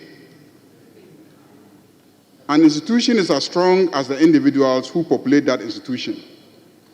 Parliamentarians who know they are well catered for when they retire will be difficult to bribe and improperly influence. They can devote their attention to work and put up their best for their constituents and country. They will make Ghana great again. They can more adequately resist pressure from lobbyists and certain interest groups. So on the basis of that, I am proposing to this House for us to design a pension scheme that will cater to the needs of parliamentarians when they decide not to run for office again, or they run but they lose their elections and they are no longer here in this House. Mr. Speaker, it is a noble thing to decide to serve your constituency in this House, and sometimes people serve for a very long time. And in my instance, I was here since 20 years ago. I know of colleagues in this House who have been here for the past 24 years. And yet, those people leave this House without an adequate pension arrangements to cater for their needs so that they can live in dignity when they leave this House. There's a perception that we are all very rich and we are well-to-do. But many of you in this chamber know that that is far from reality. There are many of us who are not that well-to-do and haven't prepared very well before coming to this House and have had a difficulty throughout their stay in this House maintaining their constituencies and themselves. And yet, we don't have a pension scheme that caters for MPs when they leave this House. Some MPs leave this House and within months, sometimes not years, most MPs leave this House and within a very short period of time, when you meet colleagues outside this House, they are in a very miserable and deplorable state. And sometimes, whilst here, out of our meager resources, we will have to be extending support to our colleagues who unfortunately couldn't make it to return to this House. Some parliaments have mechanisms and schemes that they use to support parliamentarians. And so we are looking at establishing a committee of this House to look at all the available models of schemes that are used as pension schemes for parliamentarians when they finally leave this House. We have models in the UK. The UK has a Pensions Act, an MP's Pensions Act, which has a scheme that has a benefit package for MPs. It is drawn out of contributions from individual members of Parliament, and then contributions from the Exchequer, and then they have different benefit packages for MPs depending on how long they have stayed in the House and at what age they have retired out of Parliament. We also have a model not far away on the African continent in Kenya. And Kenya also has a model that is partly funded from the state coffers and then contributions from members of Parliament. Here in Ghana, we want to establish a scheme, but we don't want the pensions of members of Parliament to become a burden on the taxpayer. And so we are proposing to design an MP's pension scheme that is going to be funded from carbon credits, revenue from carbon credit. We believe that the carbon credit market is one that has not been fully explored by Ghana. And so if we put in place the right infrastructure for carbon credit markets, and we put members of parliament in charge of ensuring that all the policies and programs that enable Ghana to gain so much from trading in carbon credit in the international market, some of those revenues can go into the pension fund of members of parliament. And because members of parliament will be benefiting enormously from that fund, then all members of parliament, including past members of parliament, will become more devoted to all the measures that need to be put in place in order to deal with emission challenges, carbon emission issues, and environmental sustainability policies and programs, ensuring that we become a greener economy, ensuring that we diversify our energy sources, and ultimately all that would earn us more carbon credits.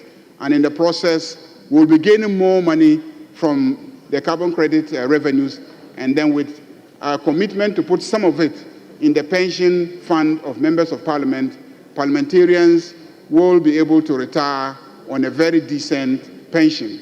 Mr. Speaker, this is the proposal that I have for this House, and I want to move that this House considers and adopts this proposal for us to set up a committee which will study all the available options, bring us concrete proposals for us to set up an MP's pension fund scheme that draws resources largely from carbon credit revenue. Thank you very much, Mr. Speaker.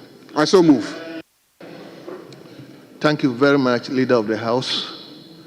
Yes. This time around, I may invite members who are seniors. Not to say I wouldn't invite any newcomer, but this discussion is very inclusive. So let me give the opportunity to what? Speaker, just by way of guidance, let's agree on the number of contributors. Yes, it's important. You just spoke as a freshman. Now you are up as a senior. Speaker just recognized you as... Okay, you've abandoned that. Okay. So, Speaker, because it's such a major policy statement, let me pray that we do 3-3. 3-3, yes. It's a major. Well. 3-3, then I'll give the final to the leadership. So, Honorable Patrick Boama, let's start with you. Thank you very much, Mr. Speaker, for the opportunity to make some comments on the statement ably made by the Leader of Government Business and the Majority Leader.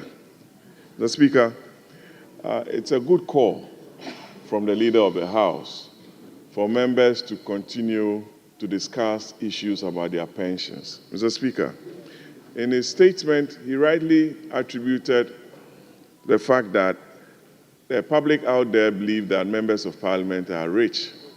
Yes, they have a right to believe so, because of the way we also carry ourselves out there. Secondly, Mr. Speaker, it's also primarily because of the way our parties also organize our parliamentary primaries.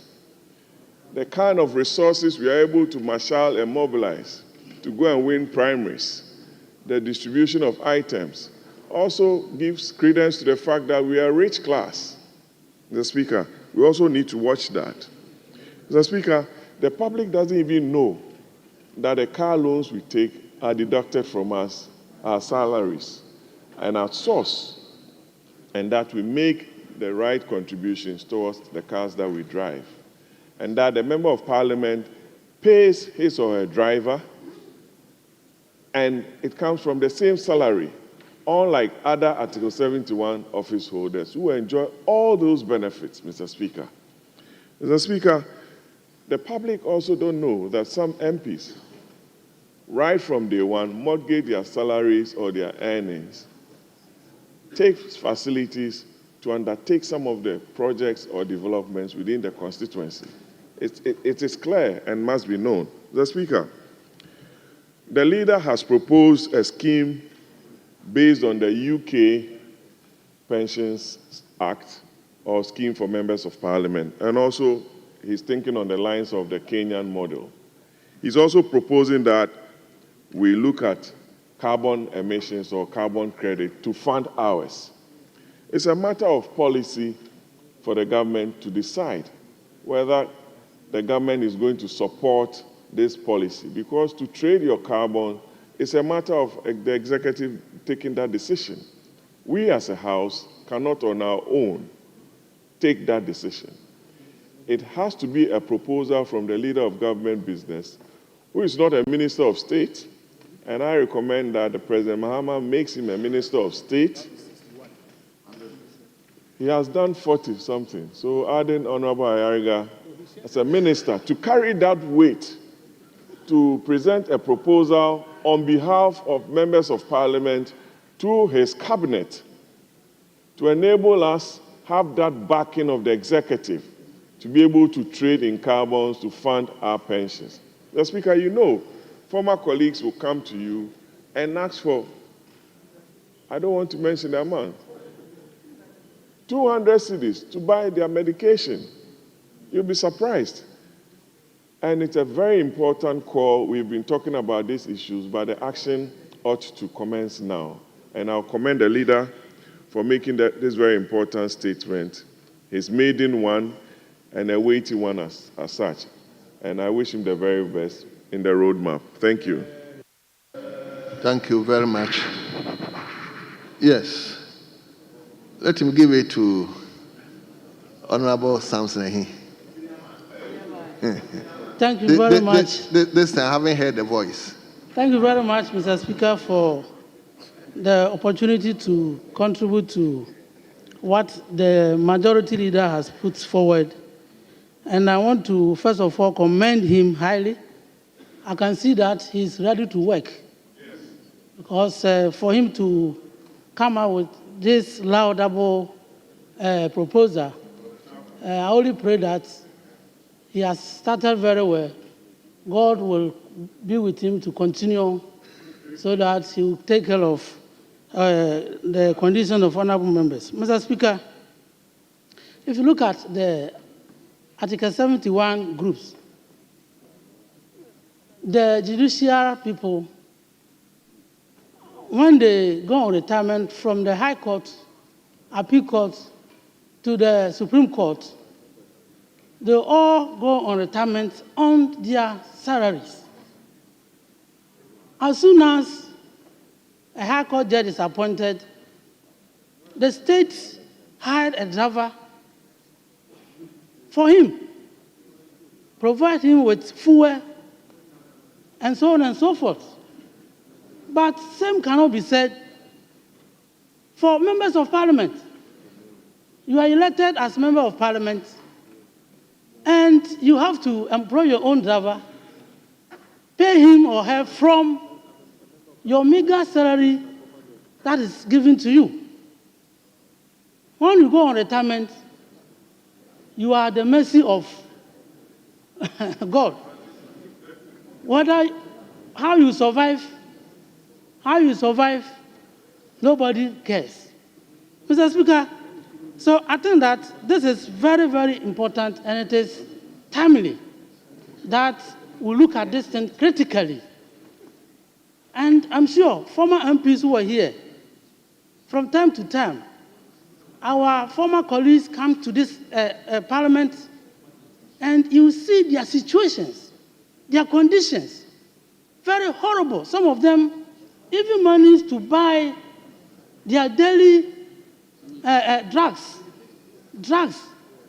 It's a problem. So, Mr. Speaker, even though we opted to come and serve, now it's becoming like a sin to offer yourself to serve as a member of parliament. Look, the whole of last 8 parliaments, our salaries were never increased. Our salaries were never increased. We have to live on the previous parliament salaries. And I'm sure non-parliament too is going to continue. As we are here now, we don't know how much we are going to earn in the form of salaries. So why should we be treated this way? So, Mr. Speaker, I think that we should take this matter seriously, and that committee should be constituted today to start work today, now, so that we'll know how much we're going to contribute towards it and allow the state to also provide a seed fund, sort of, so that at least we are assured that tomorrow, if you are no more in Parliament, there is something for you to live on. Mr. Speaker, I have been here for 20 years already. I've been here for 20 years, but I don't have any security. If I should leave Parliament today, I don't have any security to guarantee how I'm going to survive in this country. So I want to commend Harry, the majority leader, for this proposal. All of us must embrace it and ensure that it comes to realization so that tomorrow, today is not, you are in Parliament, so you think that you don't need it. But don't forget, the way that you came here, in the same way that you live here.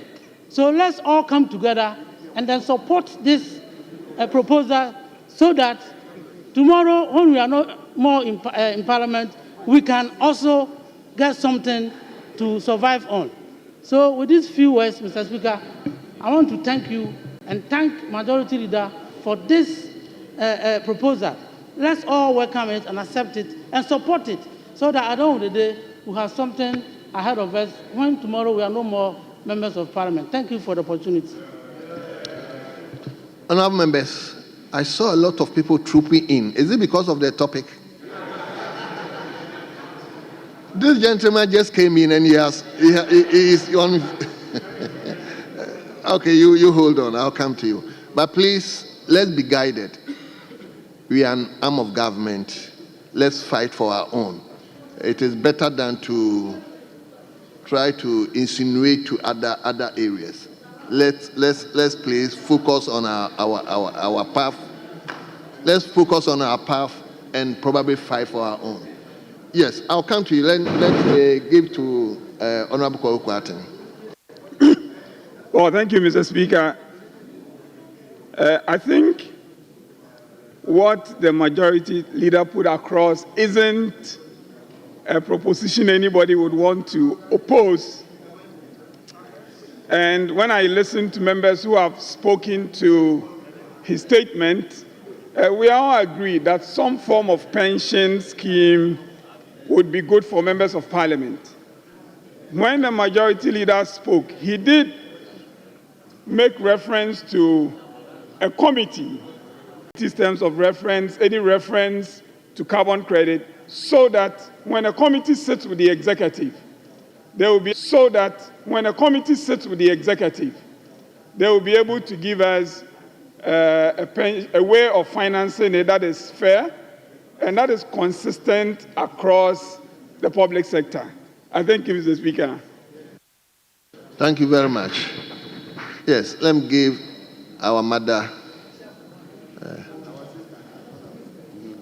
Honorable Ladi. Mr. Speaker, thank you, but I could be called our sister. Mr. Speaker, thank you for the opportunity to contribute to the statement ably made by my brother and then the leader of government business. Mr. Speaker, it is a very important and laudable statement he has made.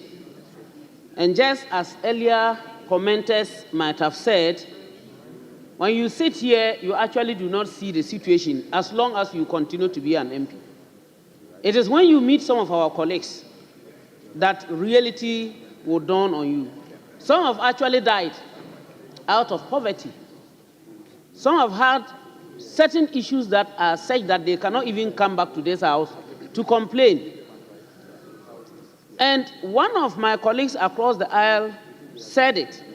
Some of these issues are created by ourselves, because when you live a certain lifestyle, you try as much as you can to support those that are outside. Sometimes you go a borrowing to support them. Some of them believe that you take so much money or you get so much money. Mr. Speaker, take it or leave it. It is believed that we have money to the extent that, after all, we are supposed to do whatsoever is needed by our constituents and, for that matter, other persons within society. But it's most unfortunate. Our businesses, some of us, our businesses die naturally when we become MPs. Because once you put someone there to take care of your business while you are here, the person has found a gold mine. Excuse me. The person would have found a gold mine, thinks that after all you have the money, you can get it. Oh, let me go on. By the time this woman or this MP comes back, I should have put up a house, I should have a car, and I should have all the basic necessities that I think are needed, which is very bad. Mr. Speaker, I want us to note that even some constituents believe that we are giving money to go into elections. I can assure you, people will make these statements and you will be shocked. Whether primaries or general elections, we must make sure that we let this go out there that nobody gives another person money to go campaigning, whether primaries or general elections. And also, one big problem, our vehicles, the V8s that we have, people believe that we are giving for free. If you go to Parliament, you will get a V8. They do not know that our salaries are being used. As for fuel, oh, that one, when you go to any fuel station, you will just go and fill your tank and begin going. So what is your problem? We have coupons and we have even the power to go and say we should be giving fuel. Mr. Speaker, please, we shouldn't let this rest. We shouldn't let it be go to sleep on the shelves again.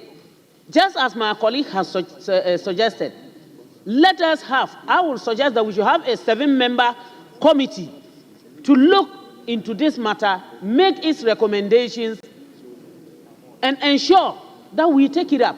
We cannot we shouldn't limit the sources of funding or where monies will be coming from. They should look at it broadly.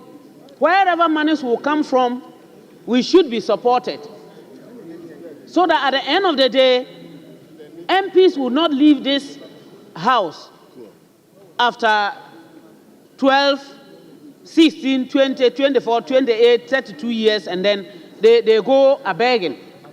So, Mr. Speaker, once there will be many others who will be coming up, I will suggest that we look at this issue critically and take it up. However, the issue of our salaries should be looked at so that we will know what we are taking. If you are taking 20 Ghana cedis at the end of the month, you know what you are going to spend that 20 Ghana cedis on. But you cannot be living on foreign aid, and good luck. Sometimes you go a-begging, which is not the best. Thank you, Mr. Speaker, for the opportunity to contribute to this statement. Thank you very much. Let me come to Kojo Oponkroma. Thank you, Mr. Speaker.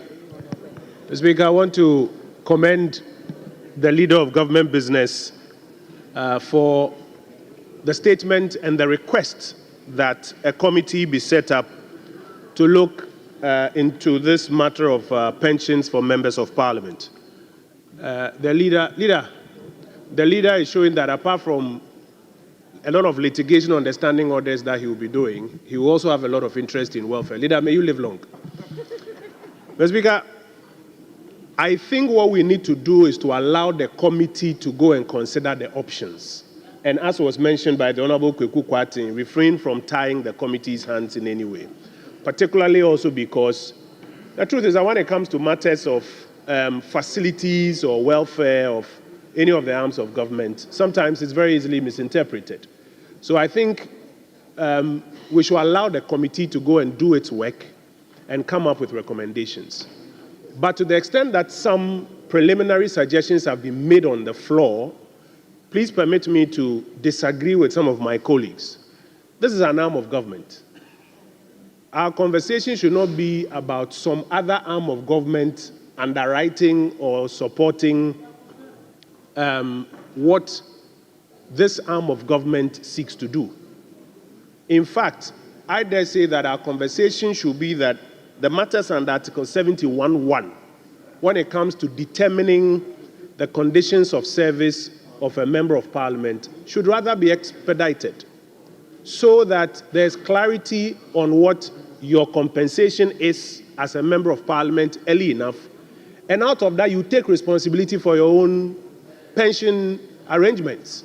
We are asking ordinary people, business people, civil servants to plan for their financial future and to take responsibility out of their own salaries for taking up whether life insurance policies or other things.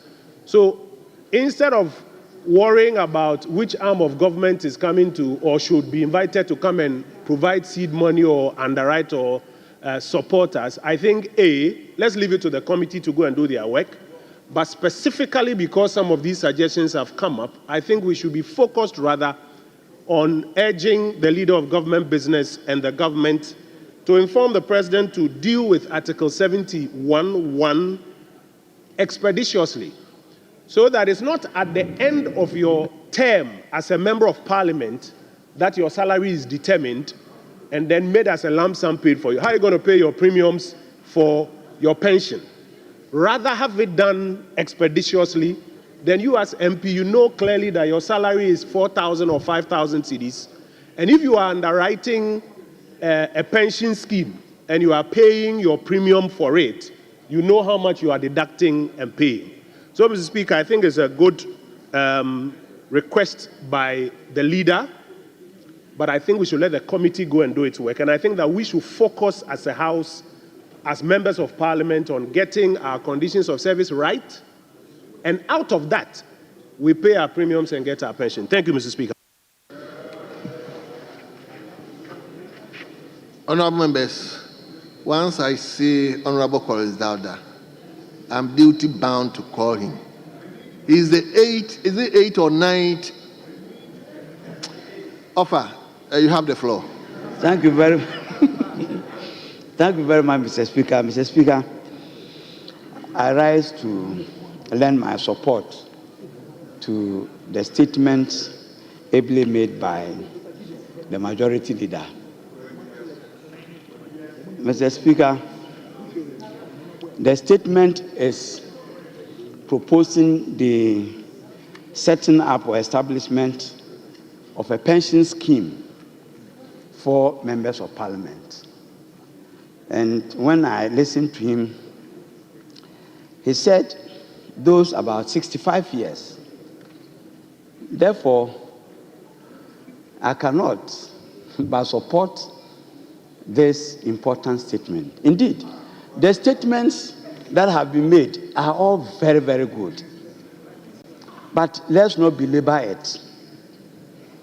It is too good to attract protracted debate. The maker of the statement says that a committee should be set up to look into the nitty-gritties of it. And then a report will be generated for the whole House to take a look at it. Mr. Speaker, I wish I had made a member of the committee. Mr. Speaker, I make this request because I have been in this parliament before, I'm still here, and I have the experience of being a member of parliament. I've been out of Parliament. I have the experience of being out of Parliament. Mr. Speaker, if we are out of Parliament, the baggage that you carry when you are a member of Parliament, if you are not lucky, outside Parliament, you say carry that baggage. There are constituents who get so attached to you that they will never let you go. They will come with their school fees. When their relatives die, they will come to you to buy coffins, to bury their relations for you. So, if this pension scheme is established, it will cushion any member of Parliament who exits. And so for me, I would plead with Mr. Speaker to bring this debate to a close and get the committee established with me as a member of the committee, so I can guide very well the experiences of a member of Parliament and as a non-member of Parliament. Mr. Speaker, I thank you very much, and I urge you humbly to allow the committee to be established. Thank you very much.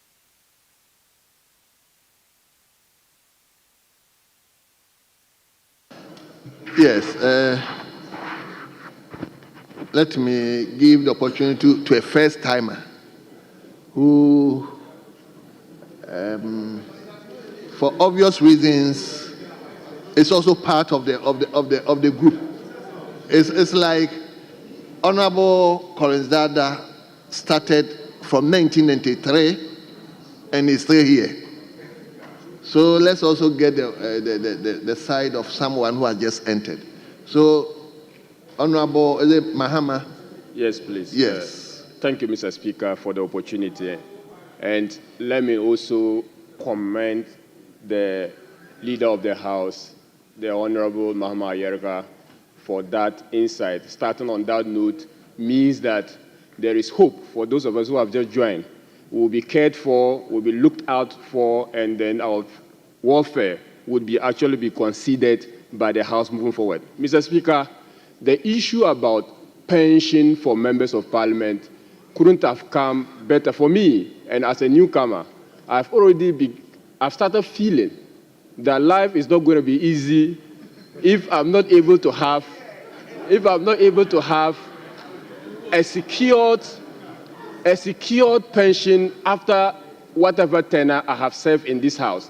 And the leader bringing this up means that we need to take it seriously, except to say that, associating with the point made by Honorable Koku Kwaten, that we should leave it open and a committee can be set for the purpose of determining the financing without prejudice to Order 262 of our standing orders, which provides for ad hoc committees. There is also a committee of the House Committee, which deals with matters of welfare of members. Order 222 of our standing orders makes provision for that. And I would think that we should rather defer the issues about the welfare discussion, including the pension, to that committee as a standing committee of the House, so that it will deal with that matter exhaustively, whilst we leave the financing bit to technical members of the House to help us with. So this is my submission on that, Mr. Speaker. Thank you very much. You see, you know why Honorable Anodompe is running into the chamber. Yes. Let me listen to, you are part of leadership, so let me listen to Honorable Suhini, then I'll come to leadership. Thank you very much, Right Honorable Speaker, for the opportunity to contribute to this very important statement made by the Majority Leader and Leader of Government Business. Mr. Speaker, I wish to first of all commend him for this laudable initiative. Mr. Speaker, however, I wish to remind the House that in the 8th Parliament, this same conversation was had on the floor, leading to you, Mr. Speaker, who was in the chair on that day, to instruct that a committee be formed for a similar tax. Mr. Speaker, unfortunately, the 8th Parliament died without any action being taken. Mr. Speaker, I can understand why perhaps little action or progress was made after the conversations which led to you instituting a committee. Because this conversation is a tricky one, especially for 7 members of Parliament. The assumption out there is that as members of Parliament, we are entitled to free fuel. We are entitled to free electricity. We are entitled to free water. In fact, we are entitled to free vehicles and free drivers. That's the expectation out there. And on top of that, we are paid huge sums of money at the end of every month. That is the perception out there. A perception that is very, very difficult to confront. In fact, we are even told sometimes that we are fed breakfast and lunch, full chicken, when we work here.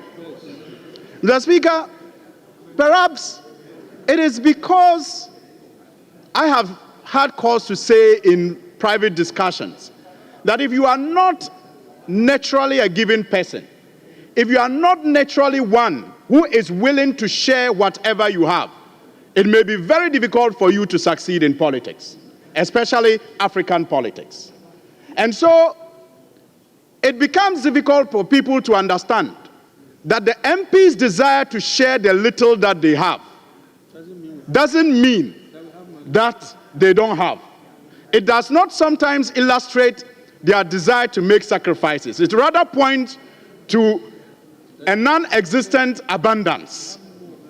Because naturally, people will want to keep what they have for themselves and their families. And so if you stand as a member of Parliament and maybe by nature, by your upbringing, you are prone to giving, and you give so much to society, it is forgiving and forgivable for society to begin to think that you are giving that much because you have so much, when the reality is that it is just because you have elected to serve. And so it becomes an embarrassment in some cases, even when you fail to serve. And so whatever you will do within your limited resources to serve, you do it.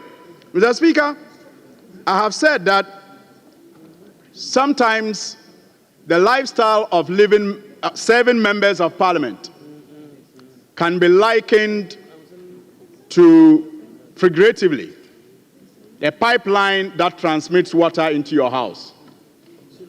The pipeline is deceived into thinking that it is full of water until the GWCL locks the tap. And then it realizes that it is just a dry pipe without water. And that's what happens to many members of Parliament when they leave this place.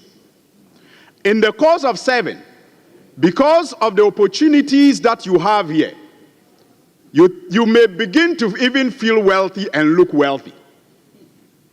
But once that tap is locked, then the reality dawns on you. And like our senior colleague said, the reality only hits you, the one who feels it, not those who have been dependent on you, because they continue to think that you still have that opportunity to serve. And it is true that we have all faced it in our lives. You meet members of Parliament, and sometimes the shameful request, I call it shameful because it is demeaning of their status, that they make of you will get you thinking about your future in this house. So, Mr. Speaker, I agree with the leader of government business and the majority leader that it is an important thing for us to do.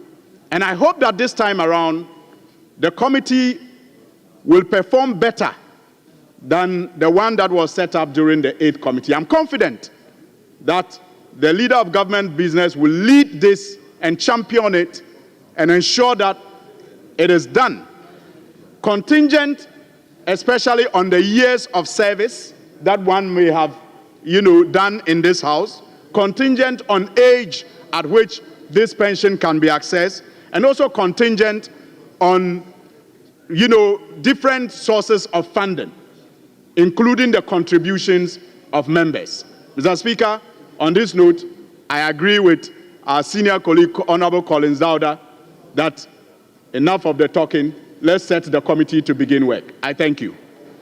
Thank you very much. Honorable members, let me come to leadership. Honorable Attorney General wants to say something or no report, Secretary. NP. No report, Secretary. Yes, Honorable Minority Whip, I guess you were a member of the defunct committee. Speaker, did you say defunct? The former committee? Yes, I was. I served together with the new road minister. I served with him. Speaker, thank you for recognizing me, and I wish to comment briefly on the statement made by our respected leader of the House. First of all, it will not be out of place for me to join colleagues to commend the leader for showing the way, except to say that we started this conversation in the previous parliament. Respect to you, leader. The conversation, we had it, myself and the former whip, is something we've been talking for a very long time with the blessings of the Right Honorable Speaker. To the extent that Parliament had to finance a trip outside the jurisdiction for us to learn of best practices. I think Kenya and Uganda. So we came back with some absolute feedback in terms of what we can do, especially to contextualize the concept because of the unique happenings we have in our country. And I'm proud to say that the report is ready. There's a lot in that report. Probably we will have to give the majority leader a copy of that report so that he can apprise himself. I want to humbly suggest that it's a shame we are having this conversation at this time. We are, from all the parliament we've had, and if you look into the Hansard, you see that this is not the first time we are having such conversation. The question has always been, how do we break the inertia to be able to make do of the intention? The intent has always been good. And we've always followed through to it. We've spoken to it a lot. We've lamented enough of the problems. Speaker, I won't go far. Just here, Burkina Faso. I was privileged to have met a number of legislators from that country. And I was amazed at how comprehensive they've been able to put these things together. So oftentimes we have prided ourselves first to sign a number of international treaties, first to sign a number of democratic endeavors, but these things have eluded us for far too long. And I can only commend the majority leader who, for the fleeting period we've had working relationship, he's shown some good class. Except that the chief whip is not. We are hoping that the other matters that they have to attend to, I'm hoping he will make good use of it. And we can feel the impact of my good friend, the chief whip. So this is a very, very important matter. Again, we don't need to reinvent the wheel. Speaker, Kenya, UK, Uganda, the experience is there. We don't need to reinvent the wheel. Again, at Uganda, we were amazed. Speaker, they passed the first legislation, they practiced it, they amended it to incorporate differences. And now Uganda have a whole secretariat dedicated for members of parliament pension scheme. And when we heard them as they made presentation to us, the volume of premium that they've been paying over the years, it will beat your imagination. It will beat your imagination. It's not too late for us to start the process, and more often than not, when these matters come up and we speak to it, we become a punching bag of the public. No, there are other professions in this country who have pension schemes. So what we are doing is not anything untoward. The teachers have their pension scheme, or the doctors, other professions who have their pension scheme. Members of Parliament is long overdue. We have to come together and give meanings to this good interment and turn it to a reality. Enough of the lamentations. Yes, the last Parliament, Speaker, anytime we have to remember any of our members who have passed on, that the matter of welfare and pension will always come in, where we will speak, we put on the ashes and tear our clothes and lament enough, and yet we go to sleep. This day, we should change the action lines and give all the support and turn it to a reality. And this will be, leader, this will go as a feather in your cap. Of course, all of us will take pride in it, but you have blazed the trail and led the way, and all of us will follow suit. We in the minority will follow you and make sure we get this thing done as planned. So, but the point you made on carbon credit, I find it quite interesting. I don't know if it's something that, it's worth considering though, but there are other schools of thought, there are other experts who say that because of the motion we had to go through as a country in the determination of the NDCs, the nationally determined contributions, there are protocols that are established for the usage of the carbon credit fund. However, it's for us to decide as a House and communicate same to the executive. We are the controllers of the country's purse. If it is so decide, we so decide that in the interest of us and the interest of the representatives of the people, funding from the carbon trade should be rededicated to the welfare of members. Some portion of it should be rededicated. I think it's a welcome news, and it's something we have to look at. Speaker, having said this, I know there was a proposal for the formation of some member committee. I don't know what the pleasure of the majority leader is. If it is about 6, so we will know. Should we be, if it's 6, 2, 4, that's fine. I don't know what the criteria is, but I want to humbly suggest that it will lead to legislation. Because when we back this with legislation, then we'll be properly guided in how the fund can be assessed when one's opportunity comes to benefit from it. Mr. Speaker, even the United Kingdom that we borrow nearly everything from, they only began in 1987. And with what they call the Parliamentary Contributory Pension Fund. And after the 2010 Constitutional Reform and Governance Reform Act was passed, they then brought what they called the Parliamentary and Other Pensions Act, Constitutional Reform and other regulations, and made it effective in October of 2011. So that is the regulation that governs the pension fund affecting their MPs, both the lower house and the upper house. Mr. Speaker, in Kenya, interestingly, Kenya began it before the UK. Kenya actually passed the first legislation sometime in 1983, and assent was given to the law in 1983, and the law became effective in July 1984. They subsequently, in 2012 and 2020, brought amendment to that legislation.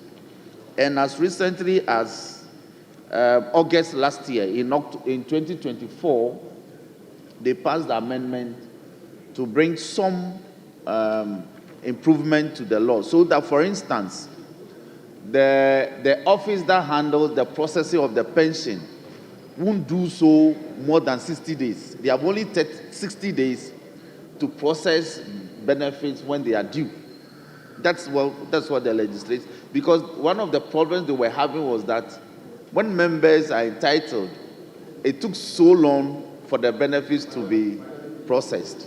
So the amendment was effected to the law to limit it to less than 60 days.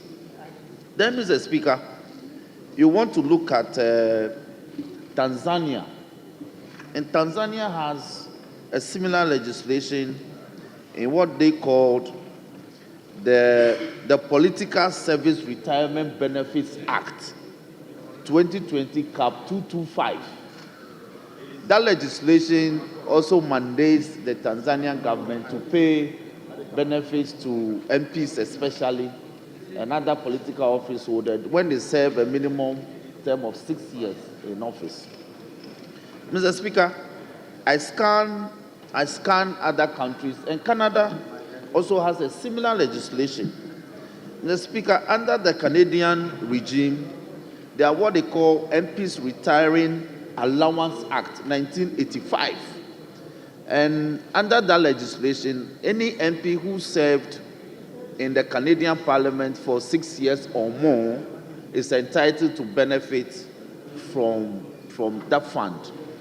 And what the law also does in Canada is that you can actually take an early benefit under the fund, especially when you are 55 years or more, and you have served 6 years or more in the Canadian Parliament. So these are pieces of legislation that can guide the committee that will be mandated to handle this matter and bring the report. Mr. Speaker, so with these words, I'm empowered by my leader to propose the following names to constitute the committee. The Honorable Collins Dauda, of course, will be a member. Yes. The Honorable Samson Ahi will also be a member. Then we are including 2 first-timers from our side, also gender balance. So the Honorable Ataisa, the member for Sanarigu, will also be a member. Then our sister, the Honorable Millicent Yabua Amankwa, will also be a member. Then the Honorable Suhini will also be a member. Then from our side, from the minority side, will be constituted by, of course, the Chief Whip, the Honorable Stephen Amwa, as well as Dr. Kabiru, my brother. So Honorable Frimpong, what's the membership?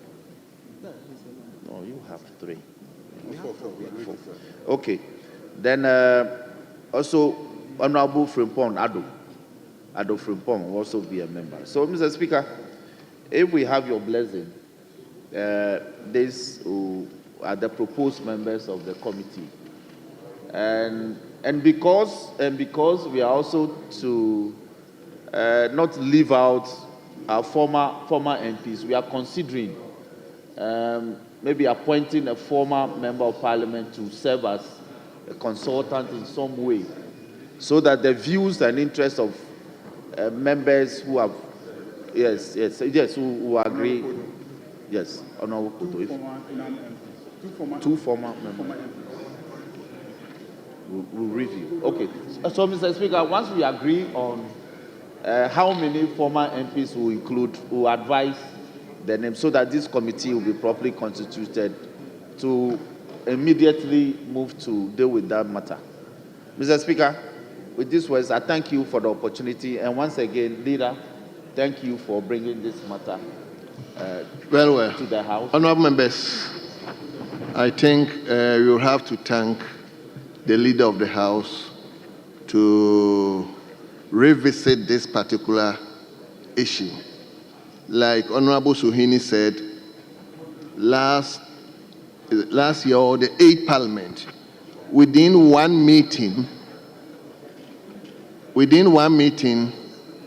we paid tribute of, I think, 8 or 9 to our former members. 9 members of our former members of this House, we paid tribute to them just within one meeting. And that actually signaled us to look into our work. Because at times, you listen to how they all pass away. Some of them are just basic things that they couldn't afford. And that is why we decided to look into our own welfare and how best we can at least satisfy ourselves when we retire from this chamber. So, Leader, let me thank you personally for revisiting this particular issue. And I think the previous report is there. They can just revisit it and add it to your committee and probably see how best we can quickly address this issue. I don't know the committee if we have to give them timelines. Speaker, we want to give them an initial time frame of 60 days. 60 days. And we advise. There's an existing report. So we advise them with their terms of reference. 6 weeks. And we also, 6 weeks. Okay, 6 weeks. 6 weeks, 45 days. 45 days. Then we are also proposing that the Honorable Collins Dauda be the chairperson of the committee. Yes. So 45 days. Thank you very much. Thank you very much. Yes. Speaker. So, yes. Honorable Collins Dauda's committee, we are expecting a report within 90 days. Honorable Collins Dauda's committee. Yes, it will be called the Collins Dauda Committee. Yes. Thank you very much, Mr. Speaker. Mr. Speaker, I seek your indulgence to draw attention to a creeping development that I've noticed in the last 2 days. And if we don't address it, it may fester. My leader is one person that I've admired here. He's always been apt with his dressing, but over the last 2 days, I have seen he's not been properly dressed. Yesterday, he addressed this house dressed the way I am without a necktie on it, and today he's appeared the same way. I took a lot of cue from the way he dresses in this house. There are new members of the House who may follow suit. So I just thought I should draw your attention to that so that you can put it right. Thank you, Mr. Speaker.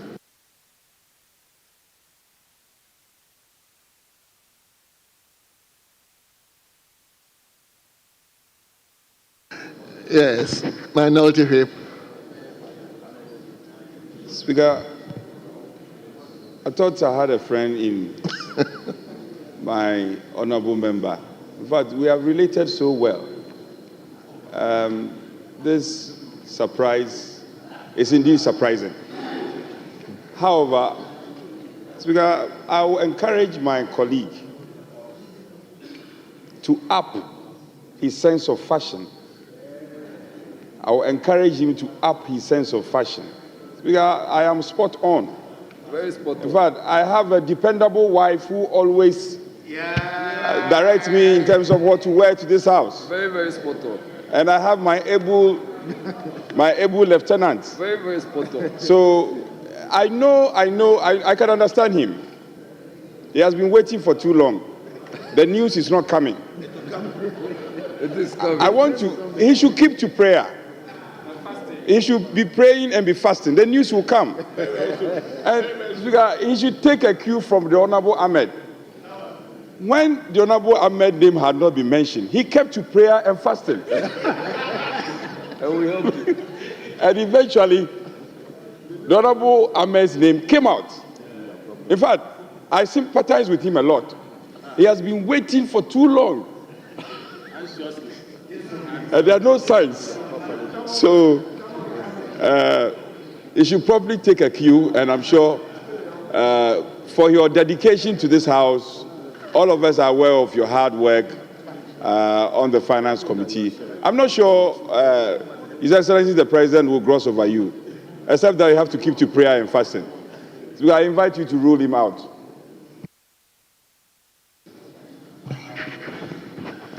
Honorable Dongo, well noted. Your concerns. I'm sorry I have to do this. It's not about dress code, dress sense. It's about dress code of the House. Yes. It is about dress code. Your concerns so is well it may noted. be nice if you wear it outside and you look funky, but when you come to this House, we have a dress code. Honorable Adongo. It's not about fashion. Honorable Dongo, I'm saying your concerns have been taken notice of. So I mean, we will revisit this particular issue. I don't think we are going there. Mr. Speaker, we are not going there. I just wanted to draw the attention of the honorable member for Bolga Central that it is not every shirt that you put a tie on. Honorable member. It's not every honorable shirt member. you put a tie on. Honorable. So that is look, this is a tunic shirt and you don't put tie on it. It's not every shirt you put a tie on. And he's properly dressed. The minority whip is properly dressed.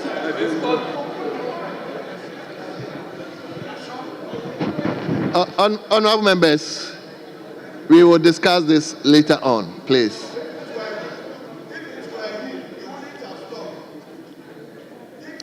So, leadership, any indication?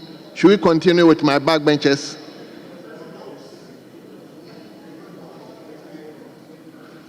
You are second timer. The chairman of the Appointments Committee. Tomorrow. The chairman of the Appointments Committee wants to lay some report, the 8th report, and then come back and take. Right, Honorable Speaker, I intend to lay the 8th report, move the motion for the 8th report, and then come back to move the motion for the 7th report. Why? Why do you want to move the motion for the 8th report before the 7th report? Right, Honorable Speaker, a decision was taken and we resort to a negotiation, and that is being changed. So that's the decision of the Appointment Committee? That is so.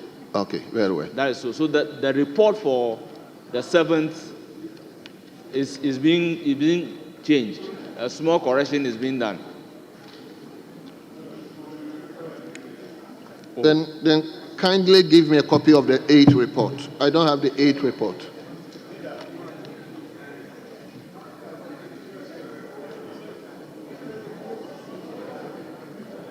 You people don't go.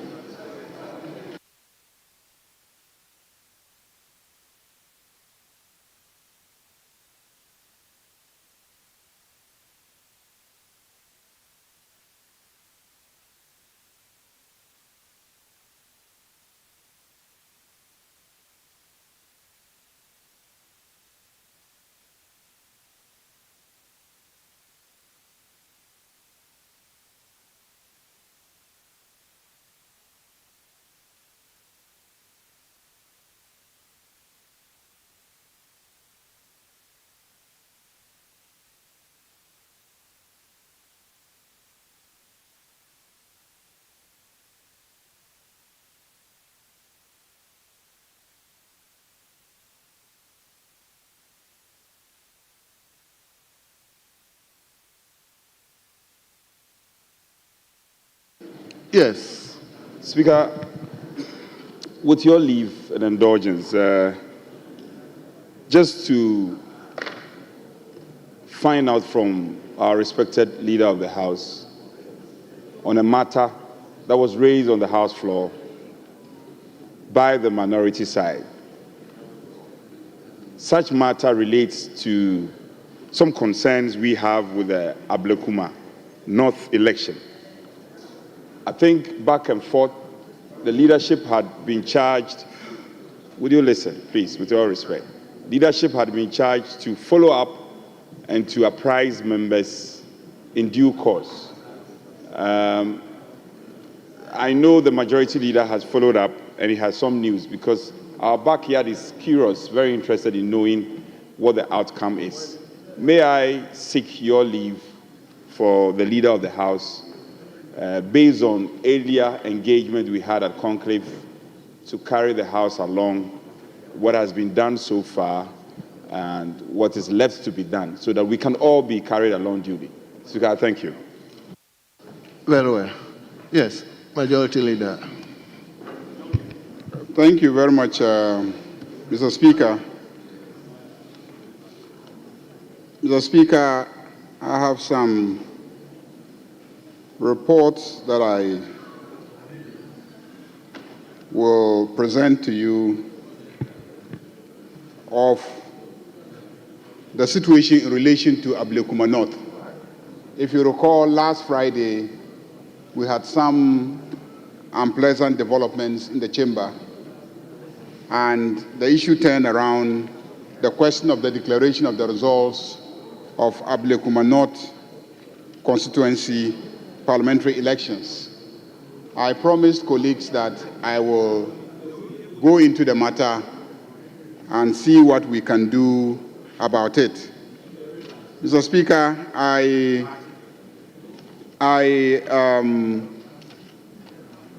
spent the weekend actually investigating and engaging the various actors. I went to the regional police commander.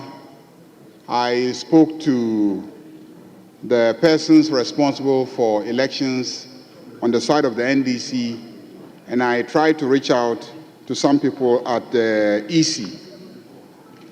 The issue that was raised in this chamber by our friends on the minority side related to some claim that the court had ordered that the police should go and provide armed protection to the Electoral Commission so that they can recollate the results of Ablekuma North constituency parliamentary elections.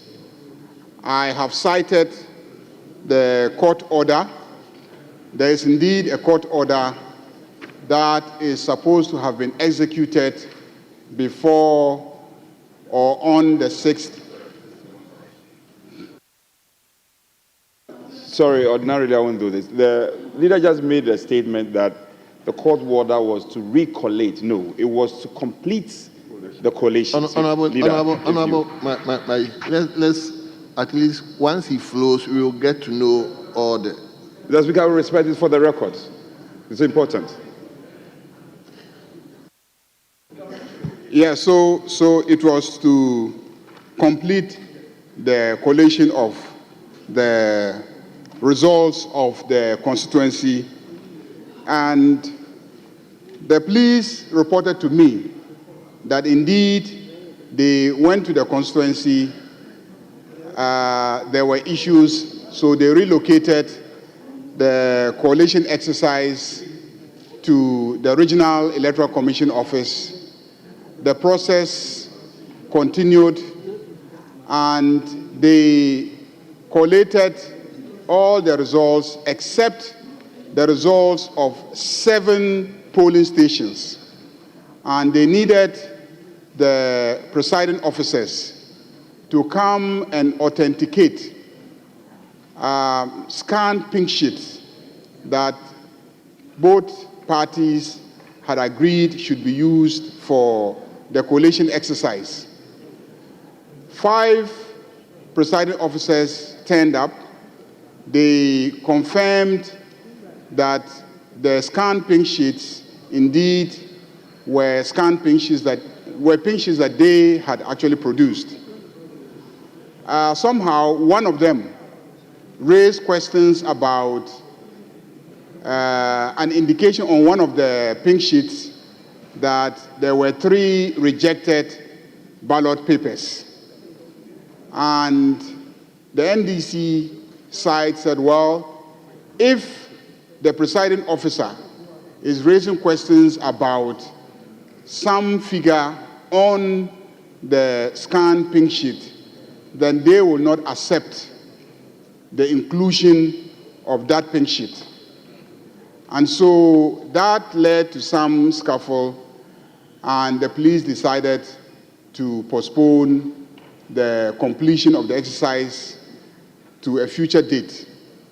So as we speak, 3 polling stations' pink sheet results have not been included. The pink sheets are scanned because both sides and the Electoral Commission don't have the original pink sheets. The results of the 3 polling stations put together can swing the elections in favor of either side. The results of the 3 can swing the election in favor of either side. NDC could win or MPP could win. So it is crucial to take a decision on the 3 polling stations. They fixed the date according to the regional commander. He prepared his men to go and then supervise so the Electoral Commission will take a decision on the 3 and decide whether they are including them or not. But received a call from head office asking him to hold on because there was some engagement going on at a higher level. They didn't tell him at what level. So the police have always been ready to provide protection to anybody who is responsible for putting together or collating the results. There's supposed to be some dialogue going on. So I need a little more time because I want to go to the Electoral Commission, meet them, and find out exactly what is holding them. Now, there was another allegation that the parliamentary candidate of Ablekuma North was attacked. I don't want to use this word in the chamber. For the PC of the NPP was attacked. So when I inquired from the regional police command, he said that there was no such attack on the parliamentary candidate of the NPP in Ablekuma North. In my presence, he placed calls to the regional crime officer who said he didn't receive any such report. They called the district crime officer, he said he didn't receive any report. We asked him to check from all the police stations within that constituency to see if such a report was made to any of the stations, and it turned out that there was no such report of an attack on the parliamentary candidate of the NPP in Ablekuma North.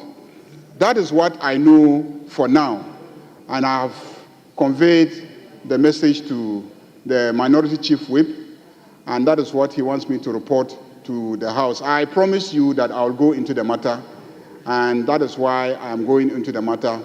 Just to say that this House, as you know, has no mandate to go into electoral matters. This House has no mandate to go into electoral matters. All I can do is to try to ascertain the facts and report to you what the facts are. If the matter relates to the conduct of the police, then we could have invited the Interior Minister to, answer questions why the police is not complying with a court order to provide protection. But it is not the police. The police are ready at all times to provide protection. Indeed, the police co-opted the prison service, the fire service, the immigration service, all the services, they mobilized them in order to have the necessary troops to be able to provide whatever protection is needed. And so the police have done their work. The only issue is that 3 outstanding polling stations, and there's some dialogue going on. Let's just give them some time and see how the Electoral Commission resolves the matter. That basically is what I have for the House. Thank you, Mr. Speaker. Thank you very much, Honorable Leader. Yes. Speaker, not to belabor the point, safe to say that, let me appreciate the interventions of the Leader of the House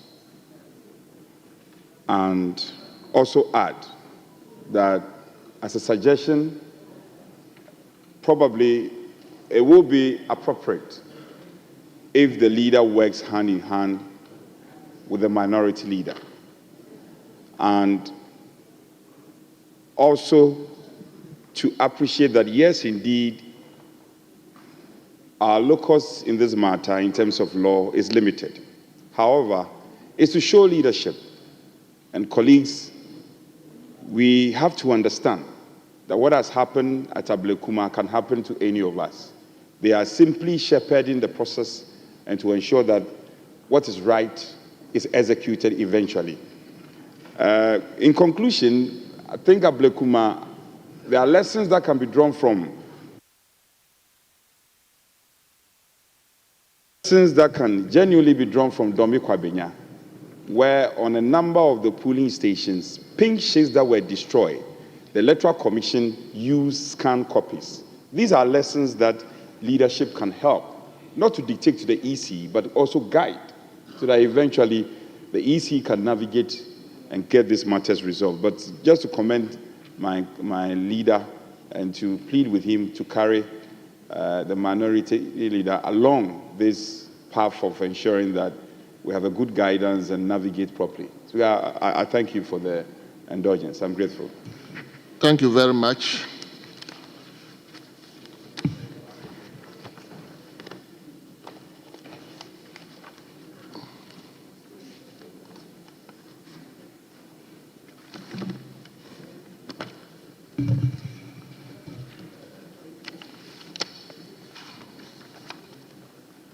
Other people. Other people.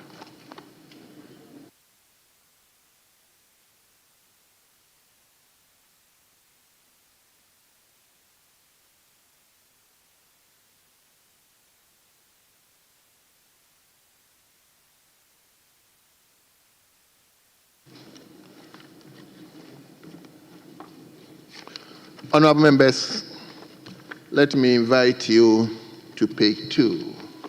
Page 2, item listed 7, presentation of papers.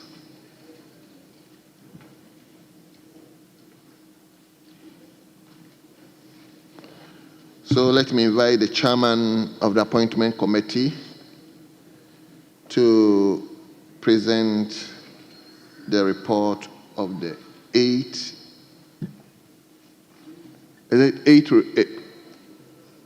report? Very well. Yeah. 8th report of the Appointments Committee on His Excellency the President's nominations for appointments as ministers. Honorable members, the report has been duly presented. They are to be distributed to honorable members.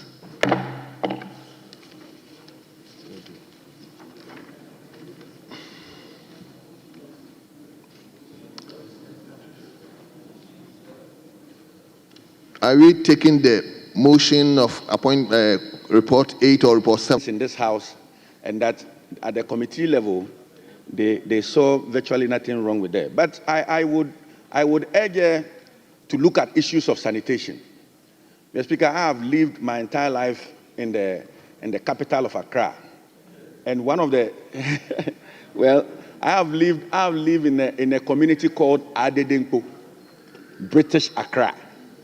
Mr. Speaker, one of the challenges we have had in central Accra has been issues of sanitation.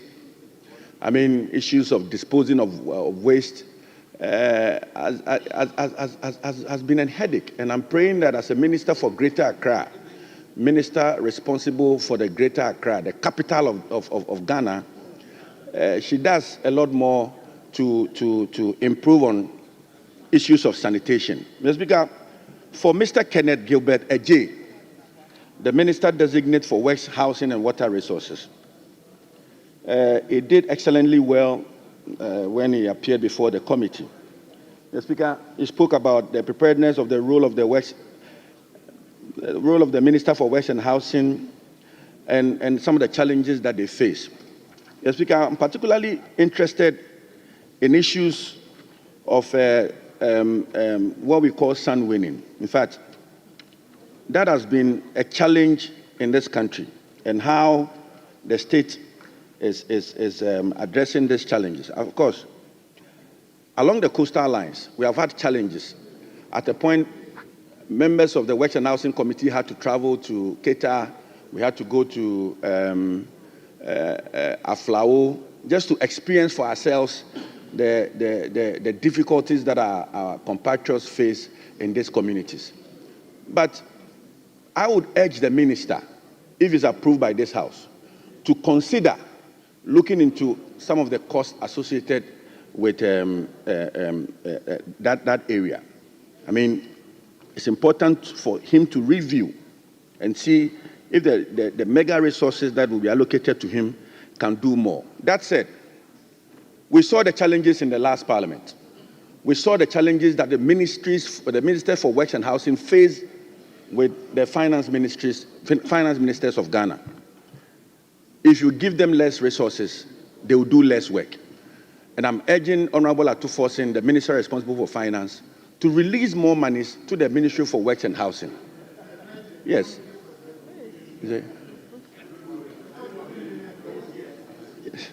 So it's important. Honorable member, please address me. To ensure the effectiveness of the ministry, and to ensure that the president's vision for issues of housing and works is seen. We release more monies to them so that they can also improve on our housing facilities in our country. With this said, Mr. Speaker, I wish to urge this House to adopt the report of the committee, the 8th report of the Appointments Committee, on His Excellency the President's nominations for appointments as Ministers of State. Thank you very much, Mr. Speaker.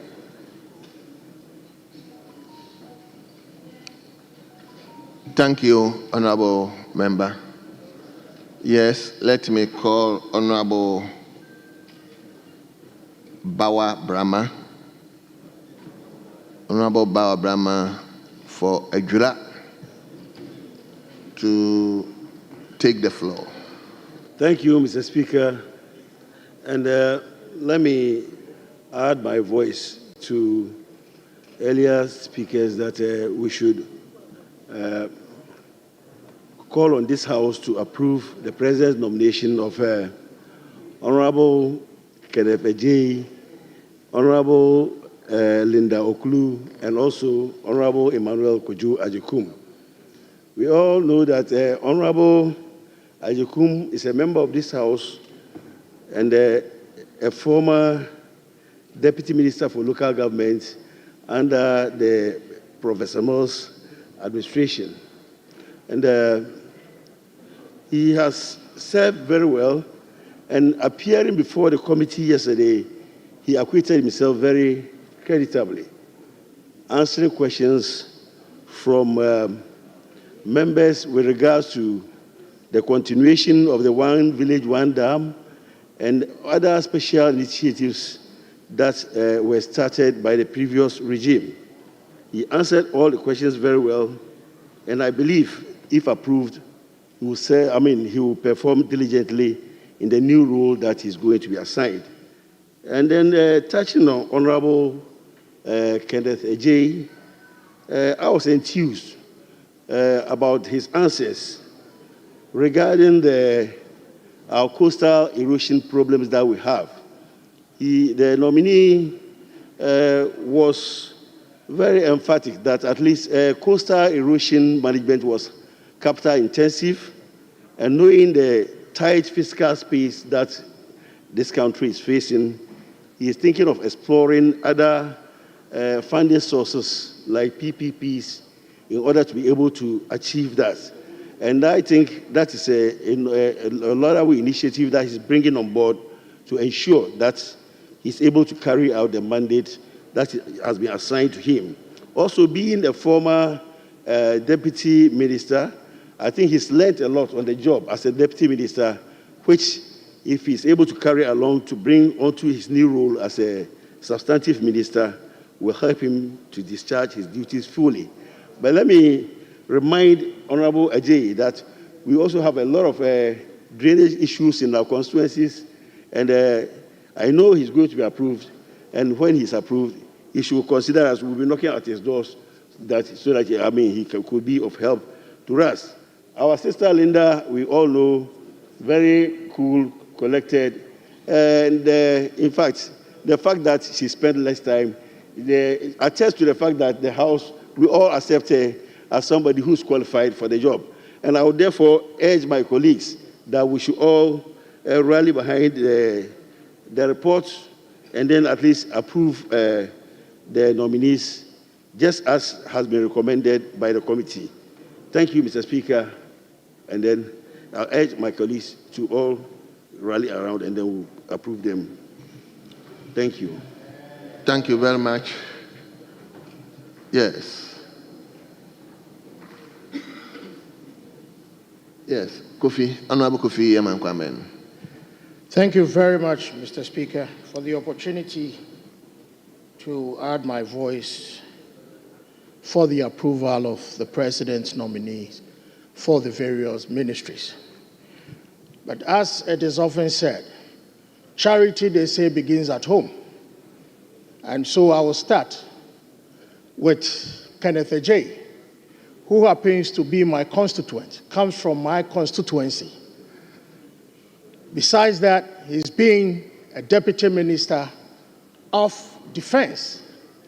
And so it is always appropriate for me to start from home. The Honorable Kenneth Ejay, as a deputy defense minister, I believe distinguished himself very well. When I assumed office as a deputy defense minister, there was not a single day that somebody raised an issue which was negative about the Honorable Kenneth Ejay. If you look at the questions that were posed to him and the answers he gave, it tells of a person who is ready, a person who is served, a person who has gone through the mill and ready to assume higher position. I have no doubt at all that the Honorable Kenneth Ejay will go to the Ministry of Works and Housing and Water Resources to distinguish himself.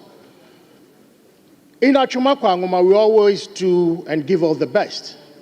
He's been brought up well, and he has been taught how to serve. And so I have no doubt at all that my brother will go to shine. Yes, he has a responsibility to go to the ministry to lift high the banner of Achuma Kwangoma. We from Achuma Kwangoma will support him and will do everything to make sure that he succeeds. Mr. Speaker,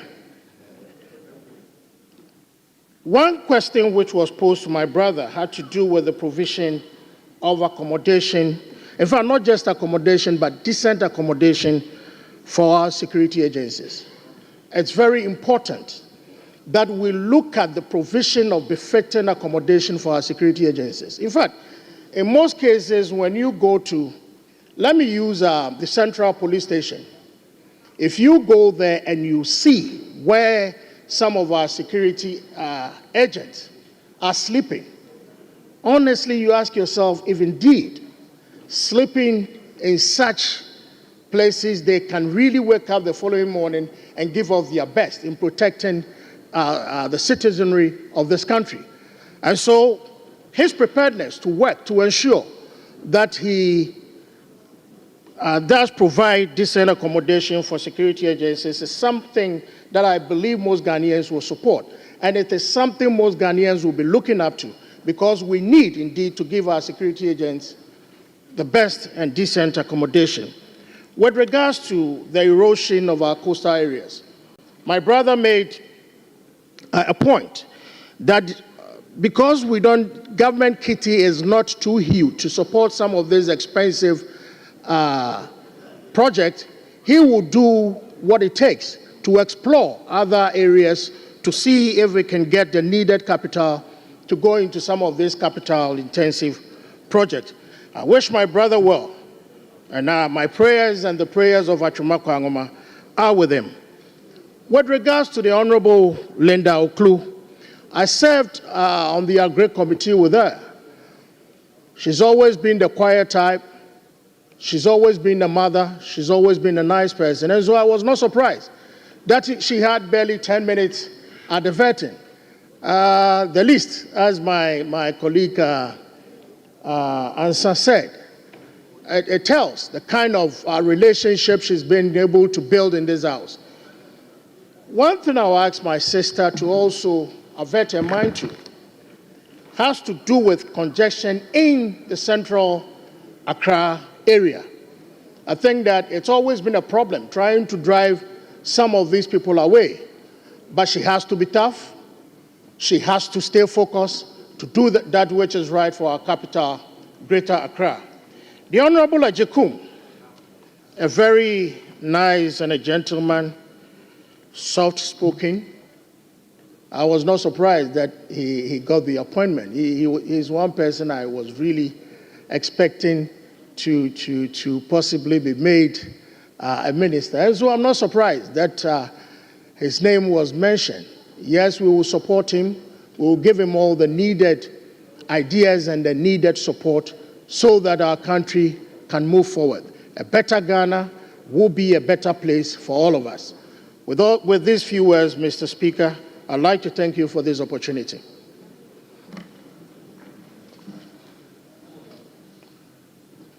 It's now the turn of Honorable Dominic Napari. Thank you, Mr. Speaker, for the opportunity to contribute to the report of the 8th Appointment Committee on His Excellency the President's nomination for appointment as ministers. Mr. Speaker, let me begin by thanking the President for the crop of personalities he's appointing as his ministers.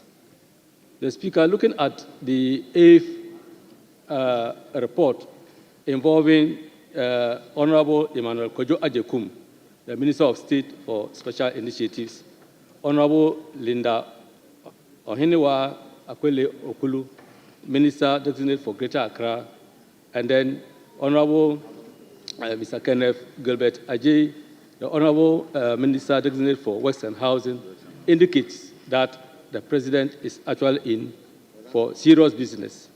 Mr. Speaker, looking at Honorable Emmanuel Kojo Ajekum, a colleague in Parliament who has distinguished himself in various ways where he has played his role.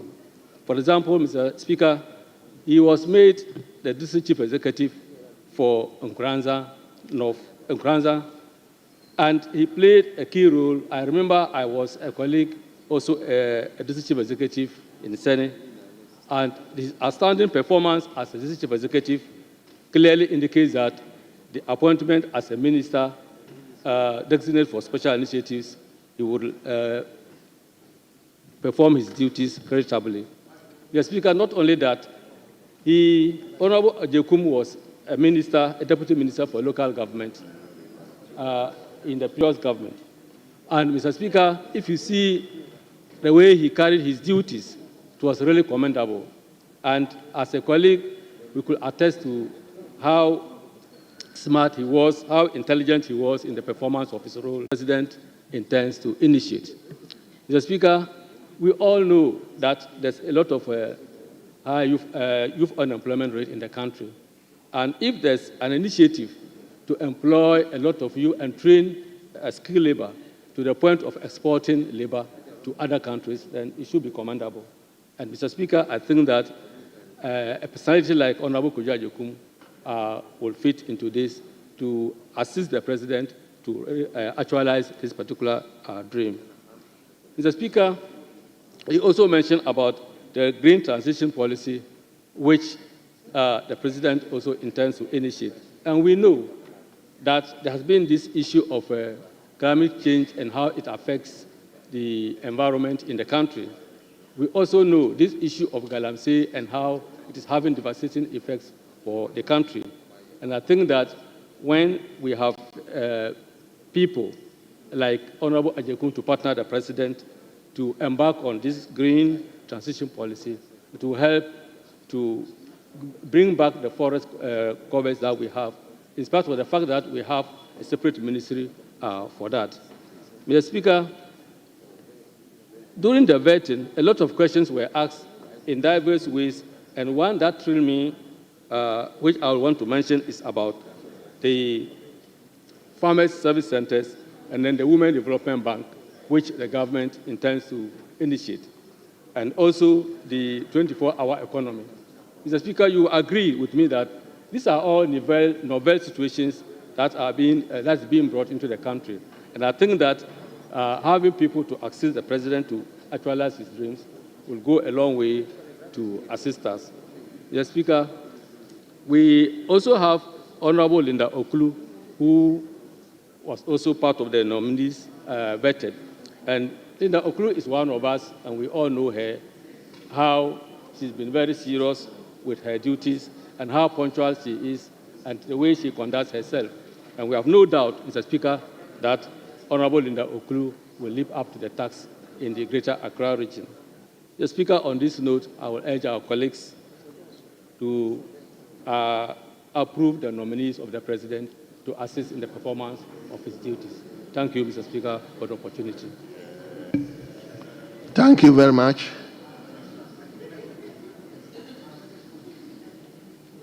Nobody from this side? Yes, my brother, let me hear. Okay, hold on. Hold on. Let me listen to former Minister for Roads and Highways. Thank you, Honorable Speaker. Honorable Speaker, I rise in full support of the nominees for consideration for ministerial appointment. The first one is Honorable Emmanuel Kojo Ajekum as Minister of State, designated for special initiatives. I had opportunity to watch his vetting, and it is without doubt that he's very much prepared for his ministry. Very humble guy, well composed, and well brought up in all respects to be able to handle this special initiative ministry. The other person is Honorable Linda Ohinewa Akwele Okulu. I was also happy to be at the vetting. Unfortunately, she didn't get opportunity to answer any question. But I must put on record that she came to the vetting with an array of political giants from the various political divides. 2 former regional ministers from the NDC and 2 former regional ministers from the MPP. It shows that he's somebody who can bring people together. And given the region of Greater Accra region, it's important that you have someone who is well placed to bring people together. So without doubt, I expect her to do very well as minister. Honorable Speaker, of particular importance to me is Honorable Kenneth Gilbert Ejay for 2 reasons. First of all, he is going to the Ministry of Works, Housing and Water Resources, which many will know that I had the opportunity to serve as minister for 3 years in the previous administration. Mr. Speaker, this is a very important ministry. At the vetting, I had the opportunity to mention that of the 3 most basic needs of man, which is water, food, and shelter, this ministry alone has responsibility for 2 of them. That should tell us that it is a very important ministry. And for the president to nominate him for that ministry speaks volumes of his capacity and his readiness to serve. He touched on very important issues, especially on rental housing. Mr. Speaker, rental housing is very key as far as the housing market is concerned. I keep on saying that even in the most advanced countries, it's not everybody who can own a home, even in America. And in Ghana, where home ownership is not an easy thing to do, rental housing is something that the government must place a lot of attention on. The Speaker will recall that the previous MPP administration instituted what we call National Rental Assistance Scheme, where this scheme is helping to pay rent advance for low-income earners in our society. As we speak, this scheme has benefited over 2,600 households, low-income households. But it's obvious that a lot of people need this initiative has to benefit from this initiative. But government couldn't commit a lot of resources given the budgetary constraints. So I had the opportunity to engage the nominee on that, and he assured that he will make sure that he will bring in private sector financing. That will be very innovative, and I look forward to that. Apart from that, he also touched on other issues which demonstrated that he's been well briefed and very well placed to handle this important ministry. So, Mr. Speaker, on this note, I want to say that I'm in full support of the three nominees, and I wish them very well in their new endeavor. Thank you, Mr. Speaker. Thank you very much, Honorable Francis Asensubuachi. Yes, my brother. No, hold on. What's your name? Daniel Bisi. Daniel Bisi. Fine. Yes. You can take the floor now. Thank you, Mr. Speaker, for the opportunity to contribute to the motion on the floor. I would like to start with the Honorable Emmanuel Kojo Ajekum, the Minister Designate for Special Initiatives. I listened keenly to the vetting yesterday or so of the Minister. And then one important area he touched, which allayed my fears, was on the issue of the Women's Development Bank, and as to whether it will be constituency-based and he says that he will listen to the advice of the President since he's working directly and reporting to His Excellency, the President of the Republic of Ghana. I want to add my voice by suggesting that he should put in more effort so that the bank will be decentralized to our various constituencies. At least it will make it accessible to our women rather than all of them running to the central spot where, bureaucracy will kill that dream. I urge him to support this House, since he's a member of this House, on that line, advocating that we need it at our constituencies. I will. Then to my regional minister designate, Honorable Linda Obiniwa Akwele Oklu. I want to express my thanksgiving to the vetting committee for at least appreciating her conduct over the years and then giving her that beautiful reward. But to add, my dear sister, you know the challenges I am facing in my constituency in Sege with the issues of the Songo Lagoon.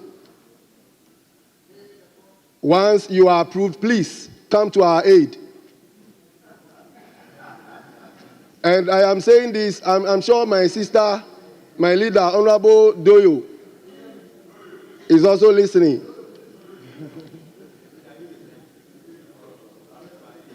Then to the Minister Designate for Works, Housing and Water Resources.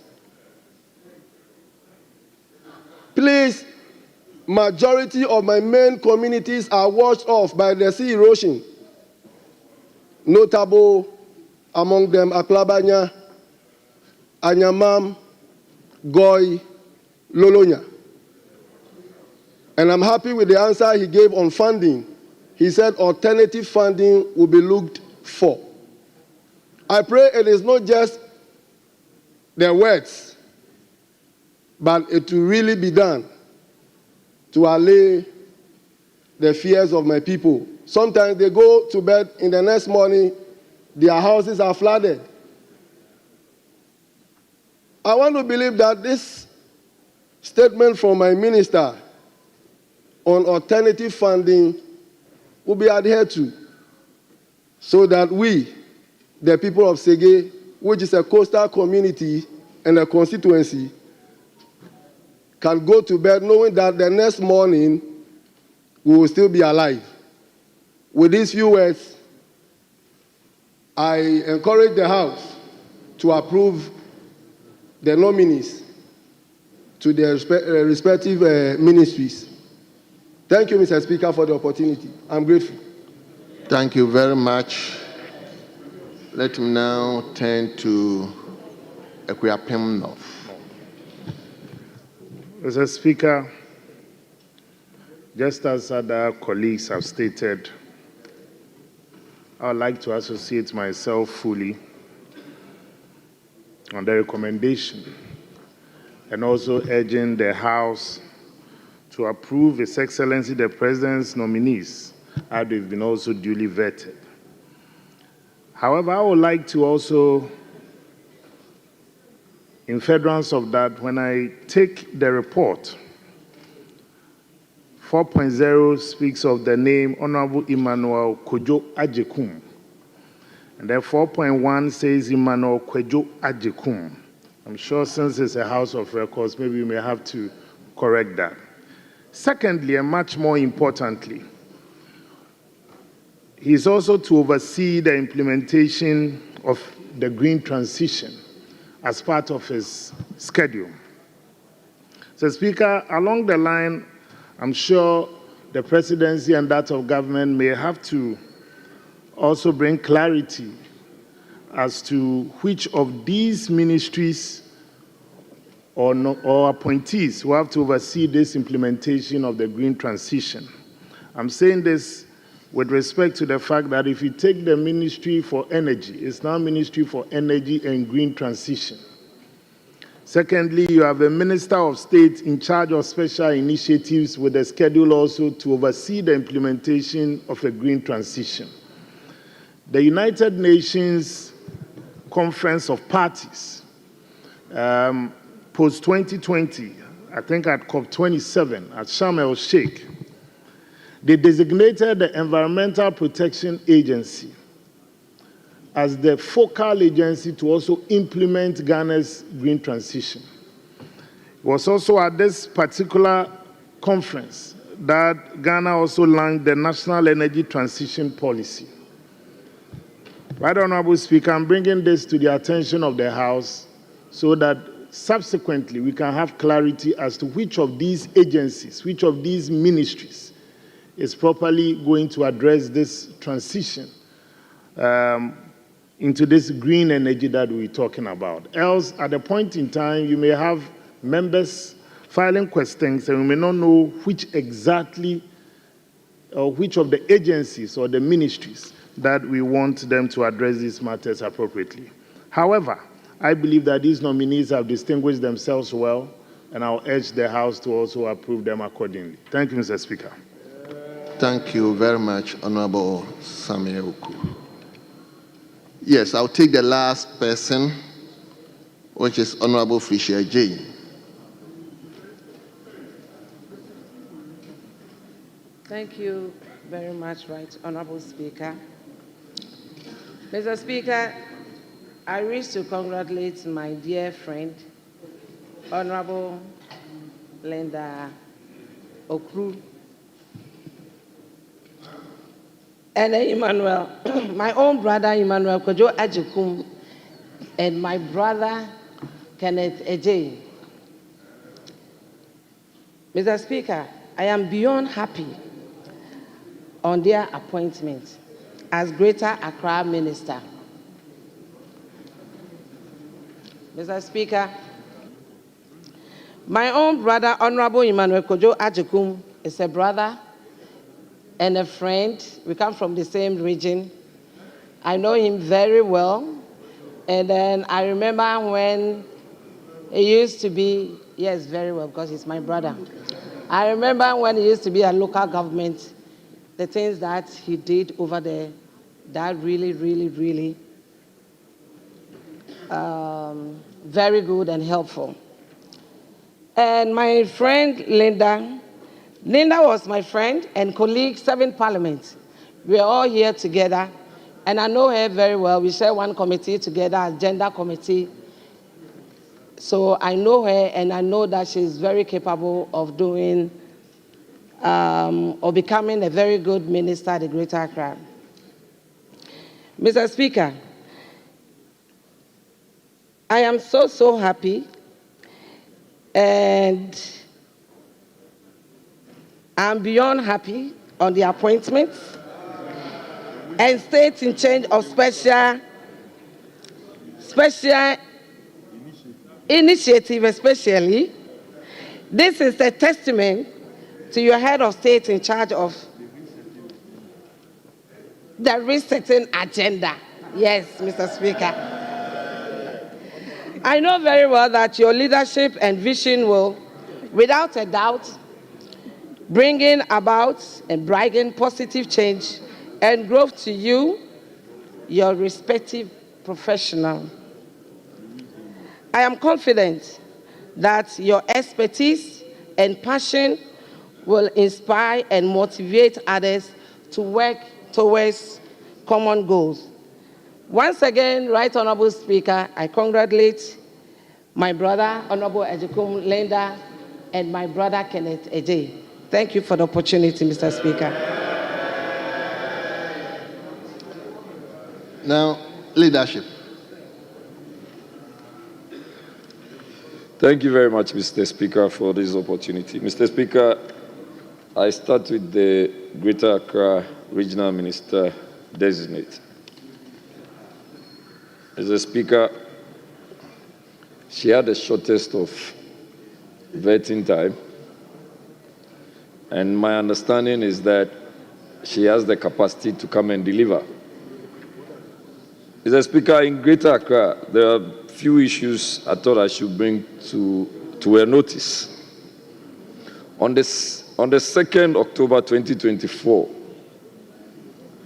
the English Alata chief priest was murdered in cold blood. Mr. Speaker, as we speak, one of the issues that caused or is alleged to have caused the murder of this chief priest is because of chieftaincy dispute. Mr. Speaker, in Greater Accra, there are few of such disputes. And my prayer is that the regional minister designate will bring to bear the competencies she's been able to gain over the period, and to as much as possible support the local government minister, local government and chieftaincy minister, resolve most of these problems which are pending. Mr. Speaker, in Greater Accra, we also have a lot of land litigations. Honorable Majority Chief Whip Roxinda Fiamekpo will bear testimony to this. And Mr. Speaker, if a tenure is going to be an exciting one, one of the things she would have to do as chairperson of RECSEC is also to ensure that her authority is fully invoked on how to deal with matters of land litigation in Greater Accra and land guardism. Mr. Speaker, finally, on the issue of sanitation, most of the municipal and metropolitan and district assemblies will need to have the collaboration of the regional minister to rid the city, especially Accra, rid it of filth and squalor, which we are so overwhelmed with. Mr. Speaker, my prayer is that the Honorable Minister, when fully approved by this venerable House, would be in motion to take care of all these problems I have enumerated. Mr. Speaker, the nominee on Works and Housing and Water Resources. In my constituency, Wejagbawi, we have a major problem with reference to the threat of Ghana Water to pull down structures of people living around the Weja Dam. Mr. Speaker, our prayer is that during yesterday's vetting, we saw is that the minister designate is very calm, very responsive, He showed prowess of a caring person, and our prayer really is that he will show care to the people within the precincts that we have discussed. Mr. Speaker, when it comes to the Minister of State in charge of special initiatives, he excelled during the vetting. He showed a lot of composure.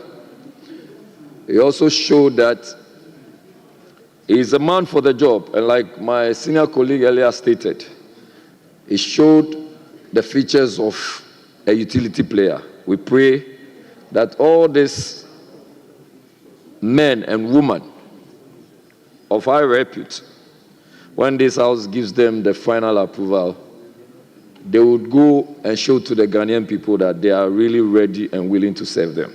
Thank you very much, Mr. Speaker, for this opportunity. Thank you. Honorable, are you going to speak?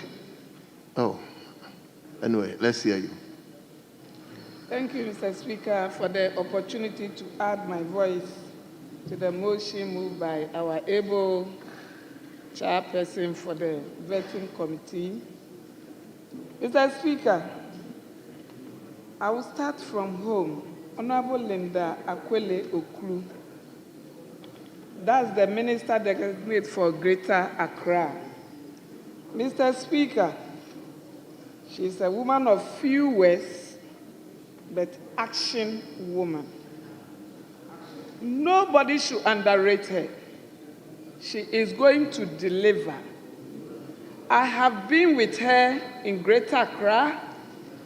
She's part of the Women Caucus.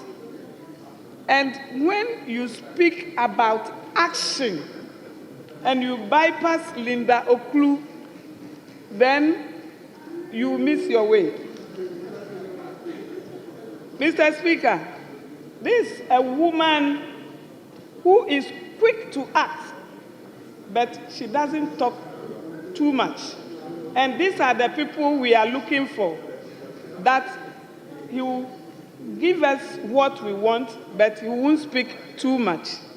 She won't speak too much. Mr. Speaker, the Minister for Works and Housing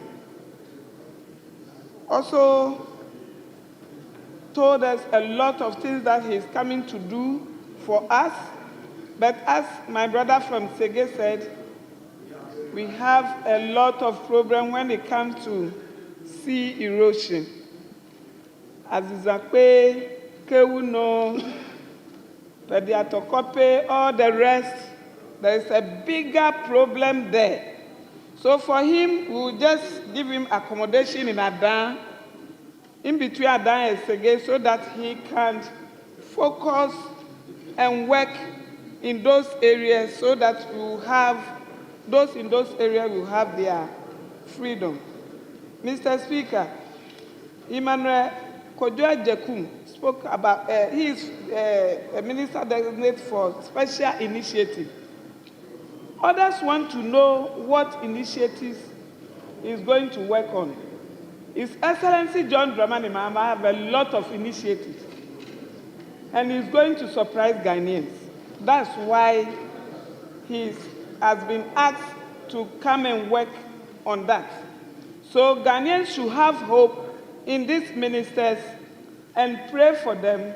And I know a lot of them, they are not going to talk too much, but they will deliver.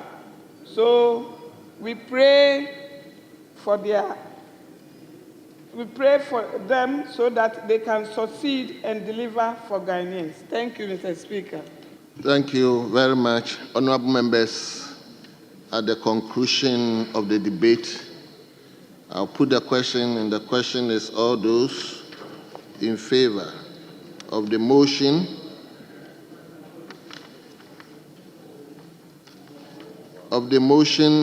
listed 11. Yes, I'm putting the question.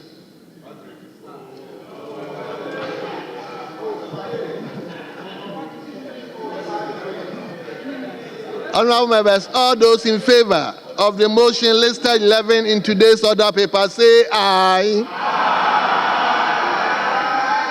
All those against, say no.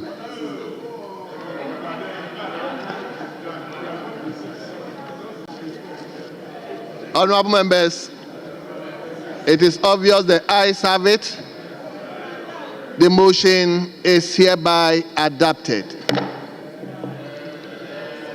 And that this Honorable House has approved His Excellency the President's nomination of Honorable Emmanuel Kojo Ejekum as Minister of State Designate for Special Initiatives.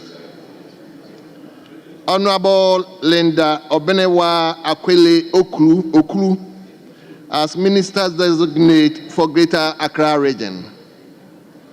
And Honorable Kenneth Gilbert Ejane as Minister Designate for Works, Housing, and Water Resources. Honorable members, on behalf of the House, let me extend our congratulations to our colleagues. We pray that they will make us proud. Yes, Honorable Chairman for Appointment Committee. Right, Honorable Speaker, I'm so grateful for the opportunity to, on behalf of Honorable Emmanuel Kojo Ejekum, Honorable Linda, thank the committee and the entire House for their decision to unanimously recommend to the House and the House approving them. Mr. Speaker, I'm so grateful. Thank you very much. Yes, let me invite you again, Honorable Chairman of the committee. Right, Honorable Speaker, I turn to move the motion numbered 8 on page 2 of today's order paper, that notwithstanding the provision of Order 1041 of standing orders which that until at least 2 sitting days elapsed after the notice to move the motion is given, the motion for the adoption of the 7th report of the Appointment Committee on His Excellency the President's nomination for appointment as ministers may be moved today. Mr. Speaker, I so move. Thank you very much, Honorable Patrick Boama. Mr. Speaker, I rise to second the motion. Honorable members, the motion listed 8 has been moved by the chairman of the committee and seconded by Honorable Patrick Boama. This motion is procedural, so I'll go ahead to put the question. All those in favor of the motion listed 8 in today's order paper, say aye. All those against say no. Honorable members, the ayes have it. The motion is adopted. Chairman, let's take the substantive motion. Motion 9. Right, Honorable Speaker, I then take the consequential motion numbered 9 at page 3 of today's order paper, that this Honorable House adopts the 7th report of the Appointment Committee on His Excellency the President's nomination for appointment as ministers. Right, Honorable Speaker, in doing so, I present your committee's report.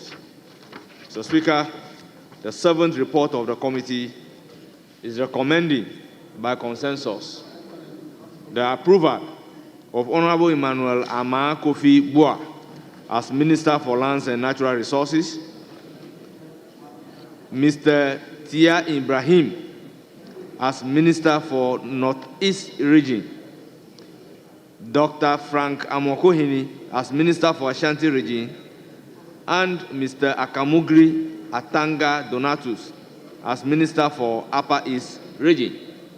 Mr. Speaker, at the vetting, salient questions were posed to them, answers were respectively provided, and Mr. Speaker, I urge the Hansard Department to capture the 61-page report as having been read, as I proceed to read the conclusion of the report.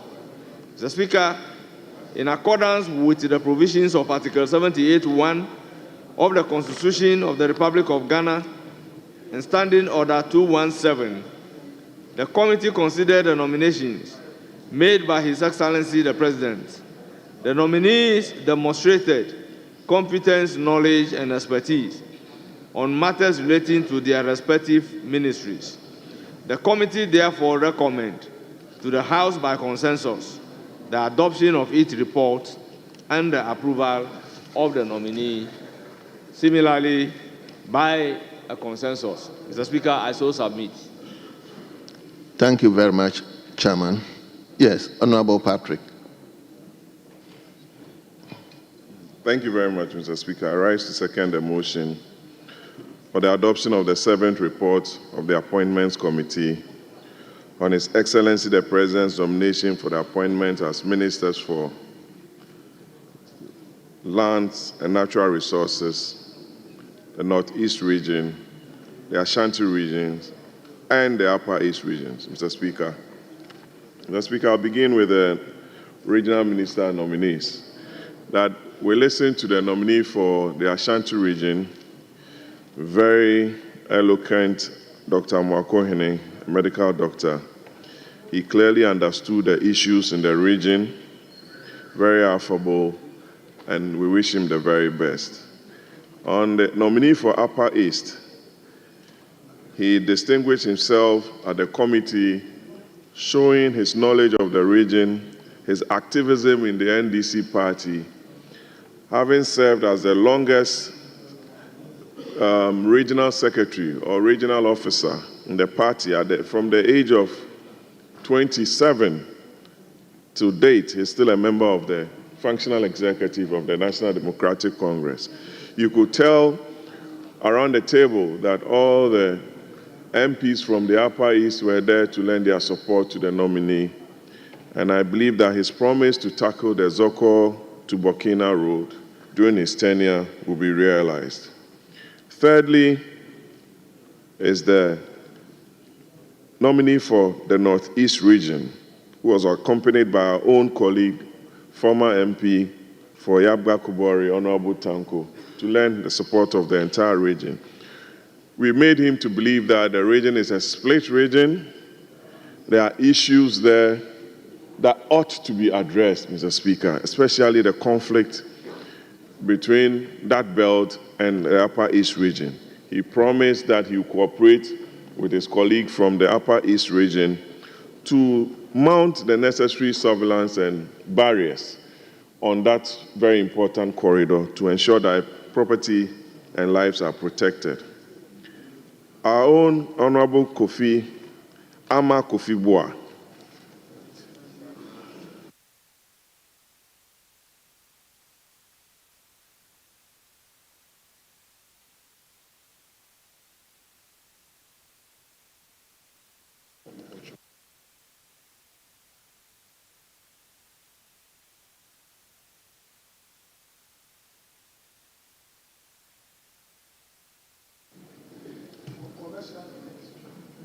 Yes.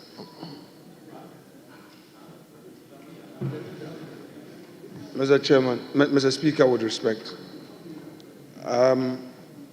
I will humbly plead with you, Mr. Speaker, that there are certain matters to be ironed out to ensure some tidiness in respect of my respected colleague who was formerly in leadership, Honorable Ama Kofi Boa.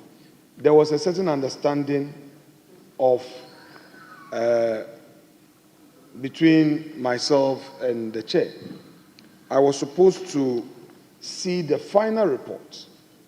I wouldn't want to stall the process, but I would plead with you that whilst we make the contributions, we get into, I would engage him to be sure that what we did is what exactly we have here. Because there was, under normal circumstances, upon completion of that exercise, I was supposed to at least see, Mr. Speaker, I hold the torch for my caucus. And all of us here know that beyond this chamber, we have the party that takes decisions. I do not want to be seen as having disobeyed party orders. So I would want us to place that of Honorable Ama Kofi Boah on ice so that we resolve. I'm ready to see to it that we resolve that one so that we would proceed. And I will be sincere with you once I'm satisfied that what was agreed upon is exactly what has been captured. So we take it. I'm not here to stall anybody's approval process, but I must be sure that what has been agreed has been done. In all fairness, Mr. Speaker, thank you very much. Well, honorable members, hold on. Let Honorable Yabuama finish with the secondment. Then, so Honorable Patrick Boama. Mr. Speaker, I'll conclude. Yeah, conclude. Subject to the discussions that is ongoing. And ask for the House to adopt the report of the Appointments Committee on the 3 nominees that we don't have issues with. I beg to second the motion. Thank you.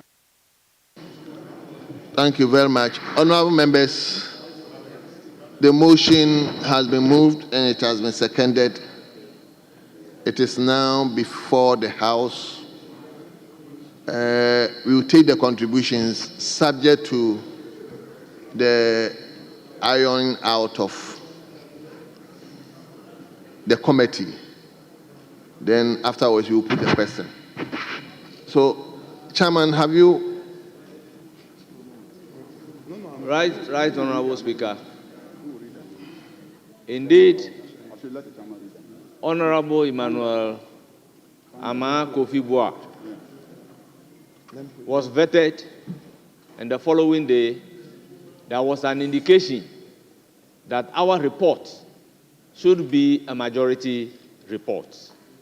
And same has been communicated to the clerk of the committee. And indeed, the clerk of the committee has done a majority report.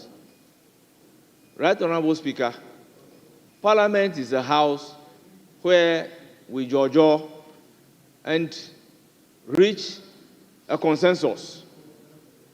So, Mr. Speaker, after deliberation, a consensus has been reached. I was informed that there was an issue of remorse based on which the report was agreed to be a majority report.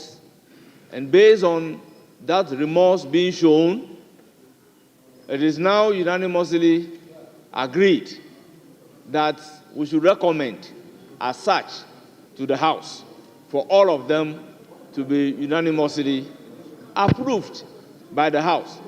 Mr. Speaker, it is in that spirit that I sought your leave to allow me to move the 8th report before coming to the 7th report. This is to enable the indication in the report to be changed to a report of consensus instead of a report of a majority.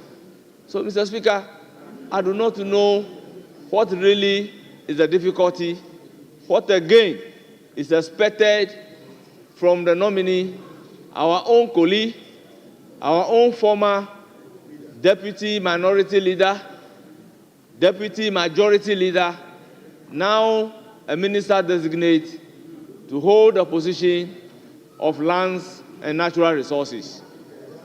Mr. Speaker, this was what really happened from the committee's point of view. So, Mr. Speaker, if the indication is that something is supposed to be captured in the report which ought not to be captured, which has not been captured, Mr. Speaker, we are amenable, we are masters of our own rule, we can make those amendments to the report and then proceed to take the report of the committee. Mr. Speaker, I so submit. Well, yes, leader. Mr. Speaker, when you're dealing with gentlemen, you don't have to sleep with your eyes open. Truly, let me state for the record that the leader of the House, a gentleman as he is, and the chair of the committee, my respected tribesman and brother, the gentleman as he is, indeed, reading the report, the essence of the discussion is properly couched. I have therefore no hesitation at all in going by what has been said. Mr. Speaker, for the avoidance of doubt, Honorable Emmanuel Amakofibua made certain comments against His Excellency President Nana Addo Dankwa Akufo-Addo when we had the SONA. And the understanding was that indeed it was very, very much in a bad taste. We shouldn't be doing this to our president, and that there must be decorum and proper use of language, especially on ceremonial occasions. And in ceremonial occasions, we need not introduce debate and bring in unnecessary acrimony. He then agreed to retract and apologize, and same has been captured in the record. Having apologized, having retracted, we can't stretch the matter. We're no more going to subject him to a ballot, a secret ballot voting. We have therefore withdrawn the initial intention to proceed by secret ballot and to support the report to be taken through by consensus. Mr. Speaker, that said, I think that it's only fair that we let matters have a peaceful rest. So thank you. And I thank the majority leader and then the first deputy speaker for working around the clock for us to bring peace on this matter. Thank you so much, my respected colleagues. Thank you very much.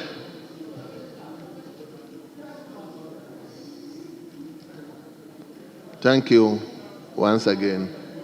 So, honorable members, as I said,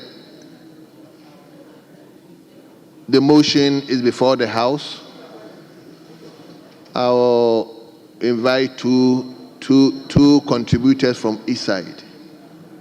Two.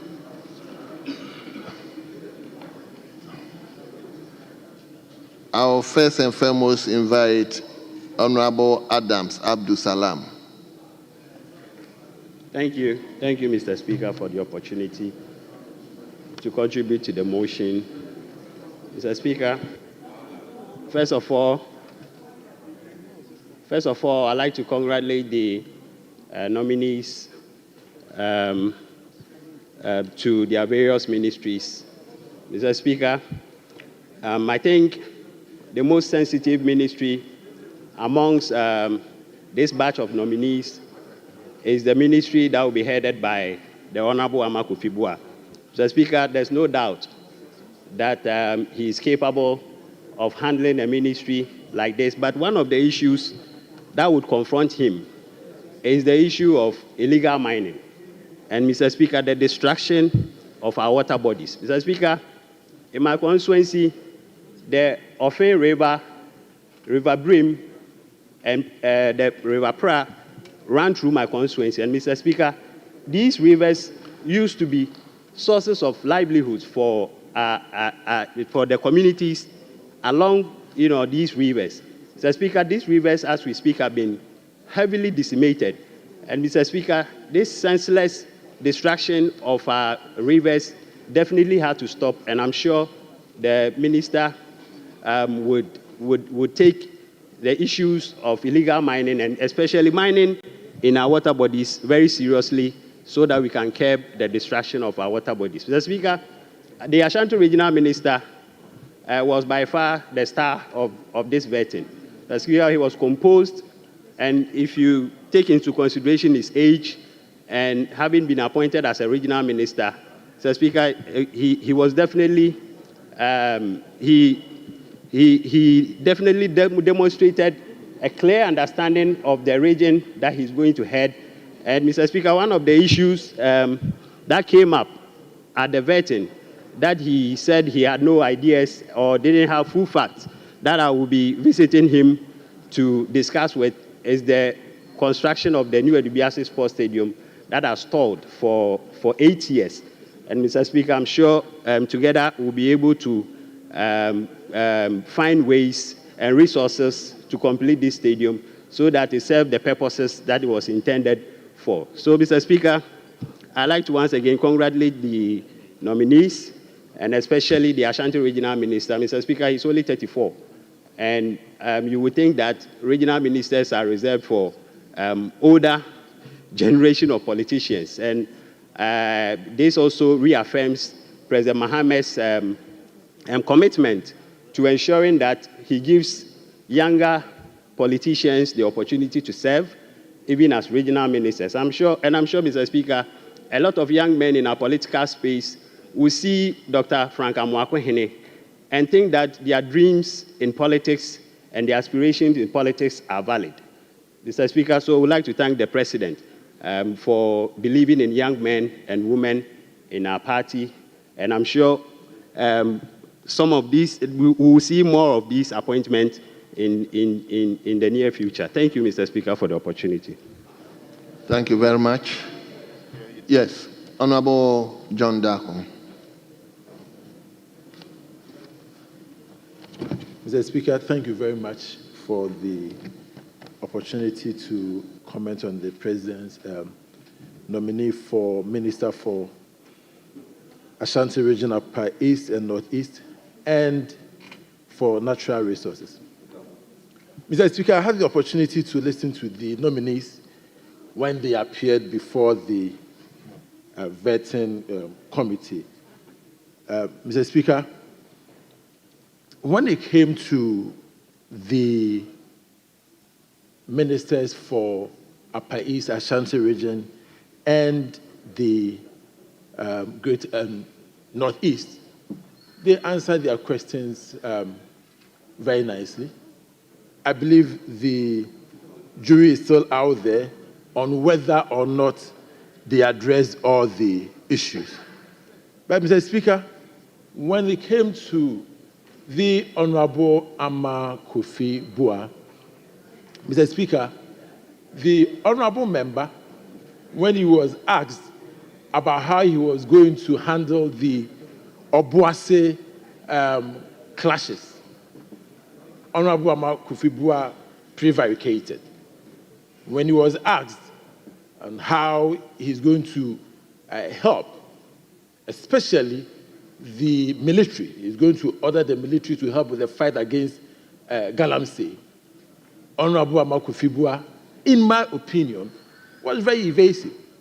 Mr. Speaker, when he came as to the question on whether he will apologize for his respectful comments towards the president, the former president of the Republic of Ghana, Mr. Speaker, in my view, the honorable member didn't apologize enough. But leadership has said that the member apologized. Mr. Speaker, I believe that the purpose of vetting, the purpose of Parliament's advice and consent is to ensure that the President's nominees appear candid and they are vetted so that we know the kind of people who are going to the ministries. Mr. Speaker, from the hearing, from the vetting process, Honorable Ama Kofi Bua, in my view, did not do justice to the question. And so, Mr. Speaker, I believe that when all is said and done, the proper apology must be given to the former president. And on that, Mr. Speaker, I yield the floor. Yes. Let me turn to Honorable Simon Awoligo. Yes. Thank you, Mr. Speaker, for the opportunity.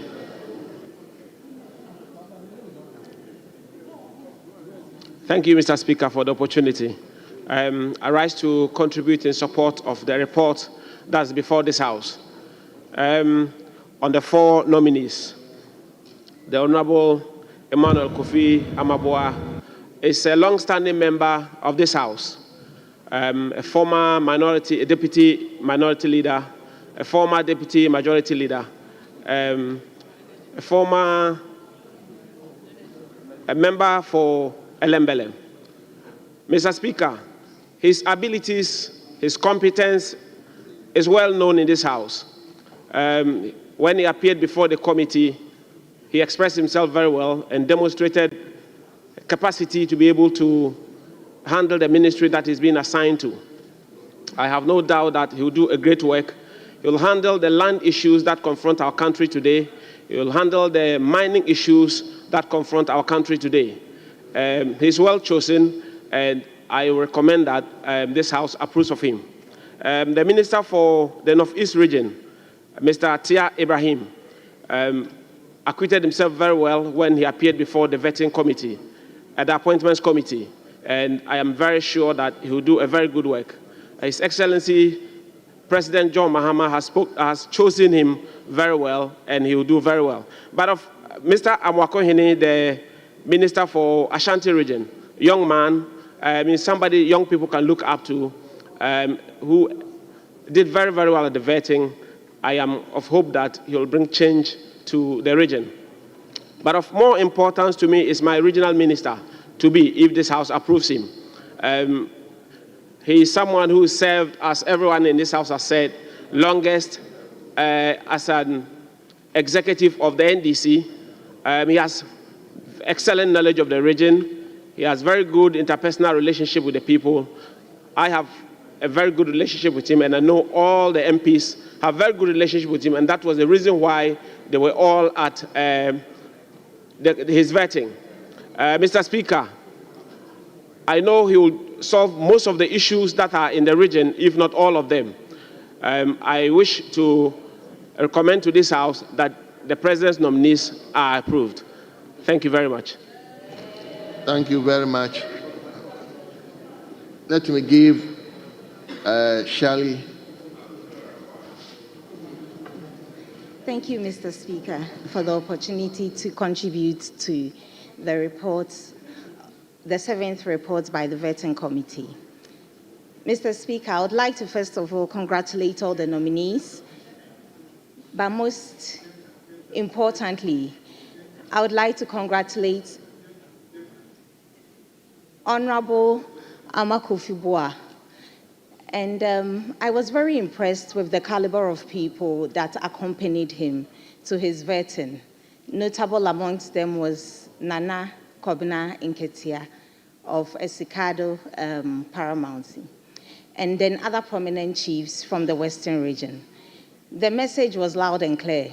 It showed that the region was solidly behind him, and rightly so, because he's exemplified himself and distinguished himself in all the roles that he's been given, first as Deputy Minister for Energy and then Substantive Minister for Energy. I was keenly following his proposal for decentralizing the licensing regime, one that he thought we need to streamline to include chiefs and other opinion leaders in the community.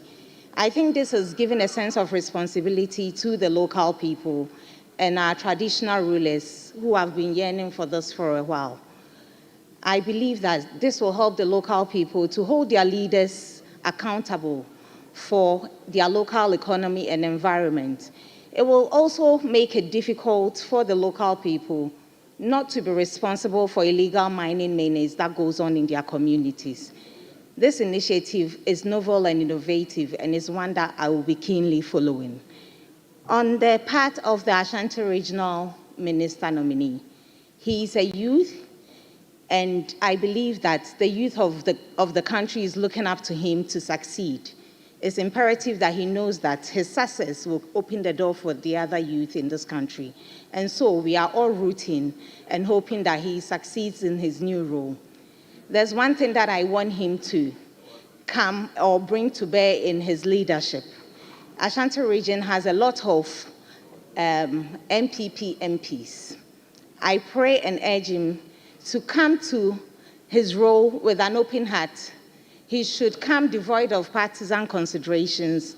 He should make sure that he consults and collaborates so that we can all make Ashanti great. And with that, I believe he also knows the tensions that go on between MMDCs and MPs. I urge the honorable nominee to come with the energy that he claims he campaigned for his party with, and stay focused and try to diffuse some of these tensions. For, after all, he should remember that the development of Ashanti is paramount, and he should never negate that fact. With these few words, I congratulate the other nominees and wish them well in their various roles. Thank you, Honorable Speaker. Thank you very much. The ladies. So the ladies spoke, and you, the ladies, were saying, yeah.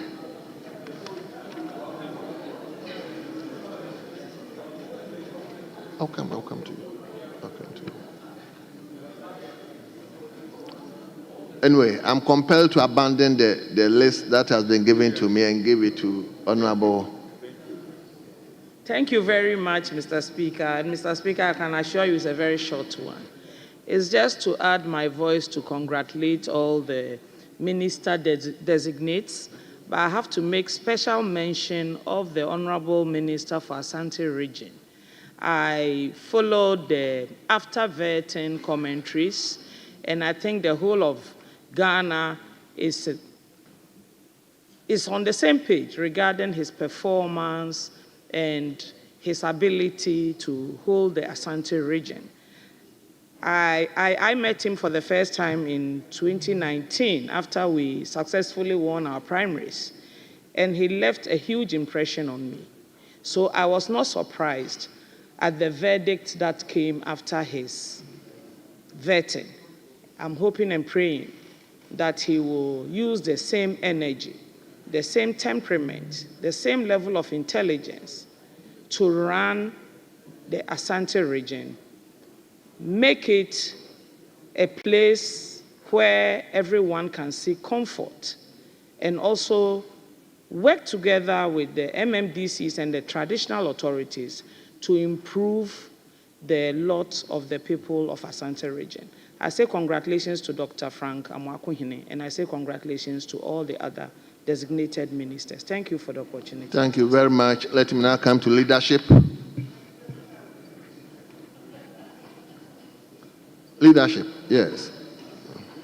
Well, Mr. Speaker, thank you for the opportunity to add my voice to the report. Mr. Speaker, this report, by consensus, is inviting this plenary to adopt the report and to enable the nominees take their oath to start work. Mr. Speaker, so far, this House has done well in expediting the approval process.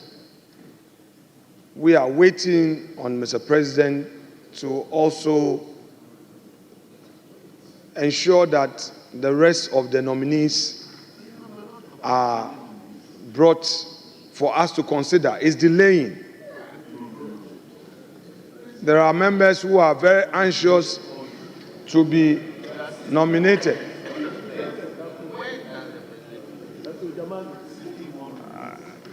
Mr. Speaker, so far we have seen fewer women being considered. We still have very senior members who are female on the side of the majority. Mr. Speaker, Hajia Ladi Ayamba, we have not heard her name yet. Honorable Zenato Ajiman Rollins, the founder's daughter, the founder the founder's daughter, is yet to be mentioned.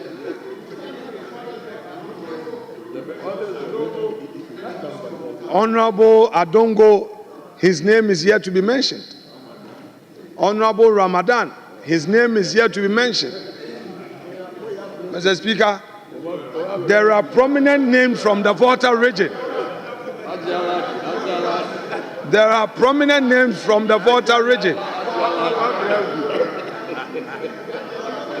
that are yet to be mentioned. Mr. Speaker, we are very anxious. We are very anxious to receive all these names. Mr. Speaker, there are new female MPs who are anxious to have an opportunity to serve in government. Mr. Speaker, the respected professor from Esikado, Mr. Speaker, she is a prominent surgeon who has made it into this chamber. We are here to hear her name, Professor Grace Ayensu. Mr. Speaker, Honorable Bejira, a very senior member from the Volta region. Mr. Speaker, is the president being discriminatory? Without. We know he's not. But we are reminding Mr. President that we have great talent in this house. We have great talents that are yet to be considered. Mr. Speaker, are we just the minority just counted the majority? Without our numbers, you won't be able to take this motion. No, we are just reminding you that you have a lot of empty seats. We have counted you. You need ours to add up. So after all, what has become of your mighty, your super majority? This is your so-called super majority. What shall it benefit an NDC super majority when in critical moments its super majority will rely on the minority? So on this occasion, Mr. Speaker, on this occasion, it is clear that the super majority would have to rely on the mighty minority. Mr. Speaker, we will support them with our mighty minority. We will support you because you need to form your government. Mr. Speaker, the beauty of our democracy is when we are bold to concede when we realize we've erred. Honorable Ama Kofi Boah has earned my respect. We all slip. We all make mistakes. In our public commentary, sometimes when we see the party full soldiers, we want to prove to them that we are the champions. Sometimes we don't want to be ourselves. We don't want to be the gentlemen and ladies that we've trained ourselves to be. We want to please our base. In the process, there are things that we do that when we reflect, we realize that no, this one is not the man I am. So I'm happy that my respected colleague has rendered an unqualified apology to His Excellency, the former president. We wish him well. He previously served as a minister of energy. We know his track record in public service.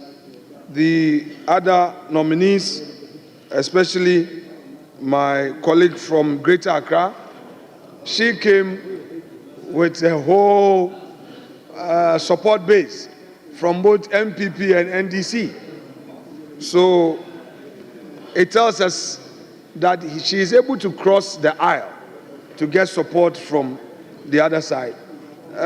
This afternoon, some media houses were criticizing the parliament for not vetting, not asking her questions. And, you know, what is our defense? Our defense is that we know her as our colleague. We believe that we don't necessarily need to take her through another grilling because we know she can deliver. So, Mr. Speaker, without more, let me add my voice one more time to the call on the chair of the committee for us as a plenary to approve this report by consensus. I so submit and rest my case. Thank you, sir. Thank you very much, leader of the minority side. The mighty minority. Honorable members, I'll put the question. At the conclusion of the debate, the question is all those in favor of the motion listed. Mr. Speaker, do they acknowledge? Let me do a little politics. It's part of it. Mr. Speaker, do they acknowledge that as their numbers stand now, without us, Mr. Speaker, do they acknowledge that with all the empty seats, without us, they cannot pass this? Do they acknowledge?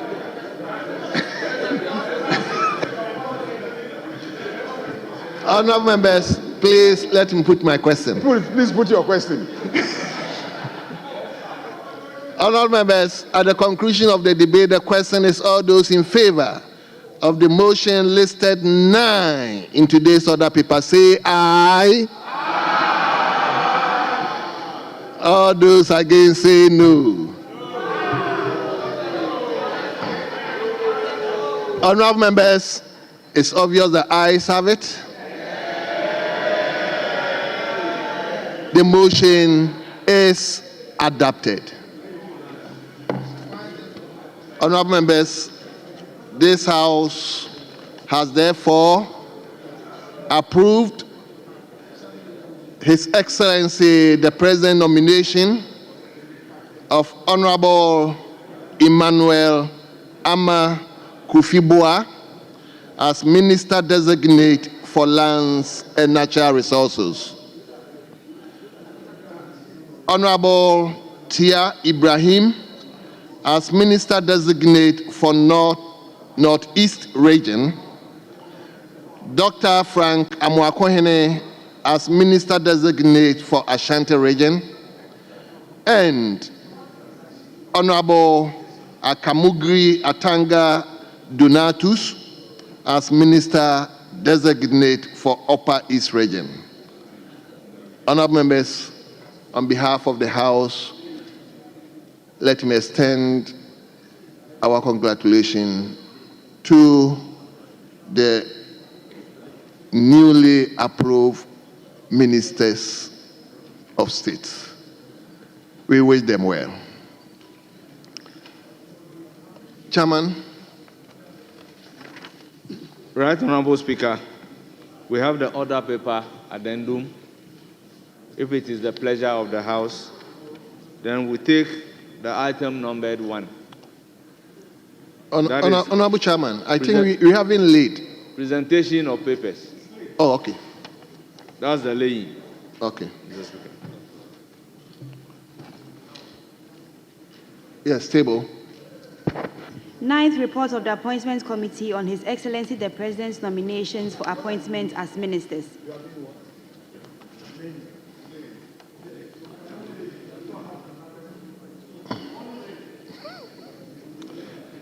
Yes, honorable members. Mr. Speaker, they can only lay the report. They don't have the numbers to proceed further. They can only lay. The report has been laid. Yes. And they are to be distributed to honorable members. They should make sure every member gets a copy. Mr. Speaker, he should remember that now we have electronic copies. It will be on the screen.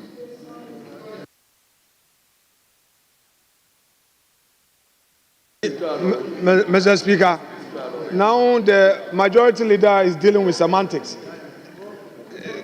It is not there. We don't have the electronic copy. They are now distributing. So that should be made known. Yes.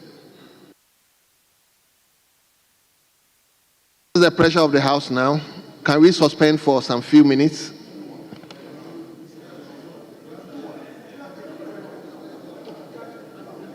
We will adjourn to tomorrow morning. We shall adjourn. Yes, 10 o'clock in the morning.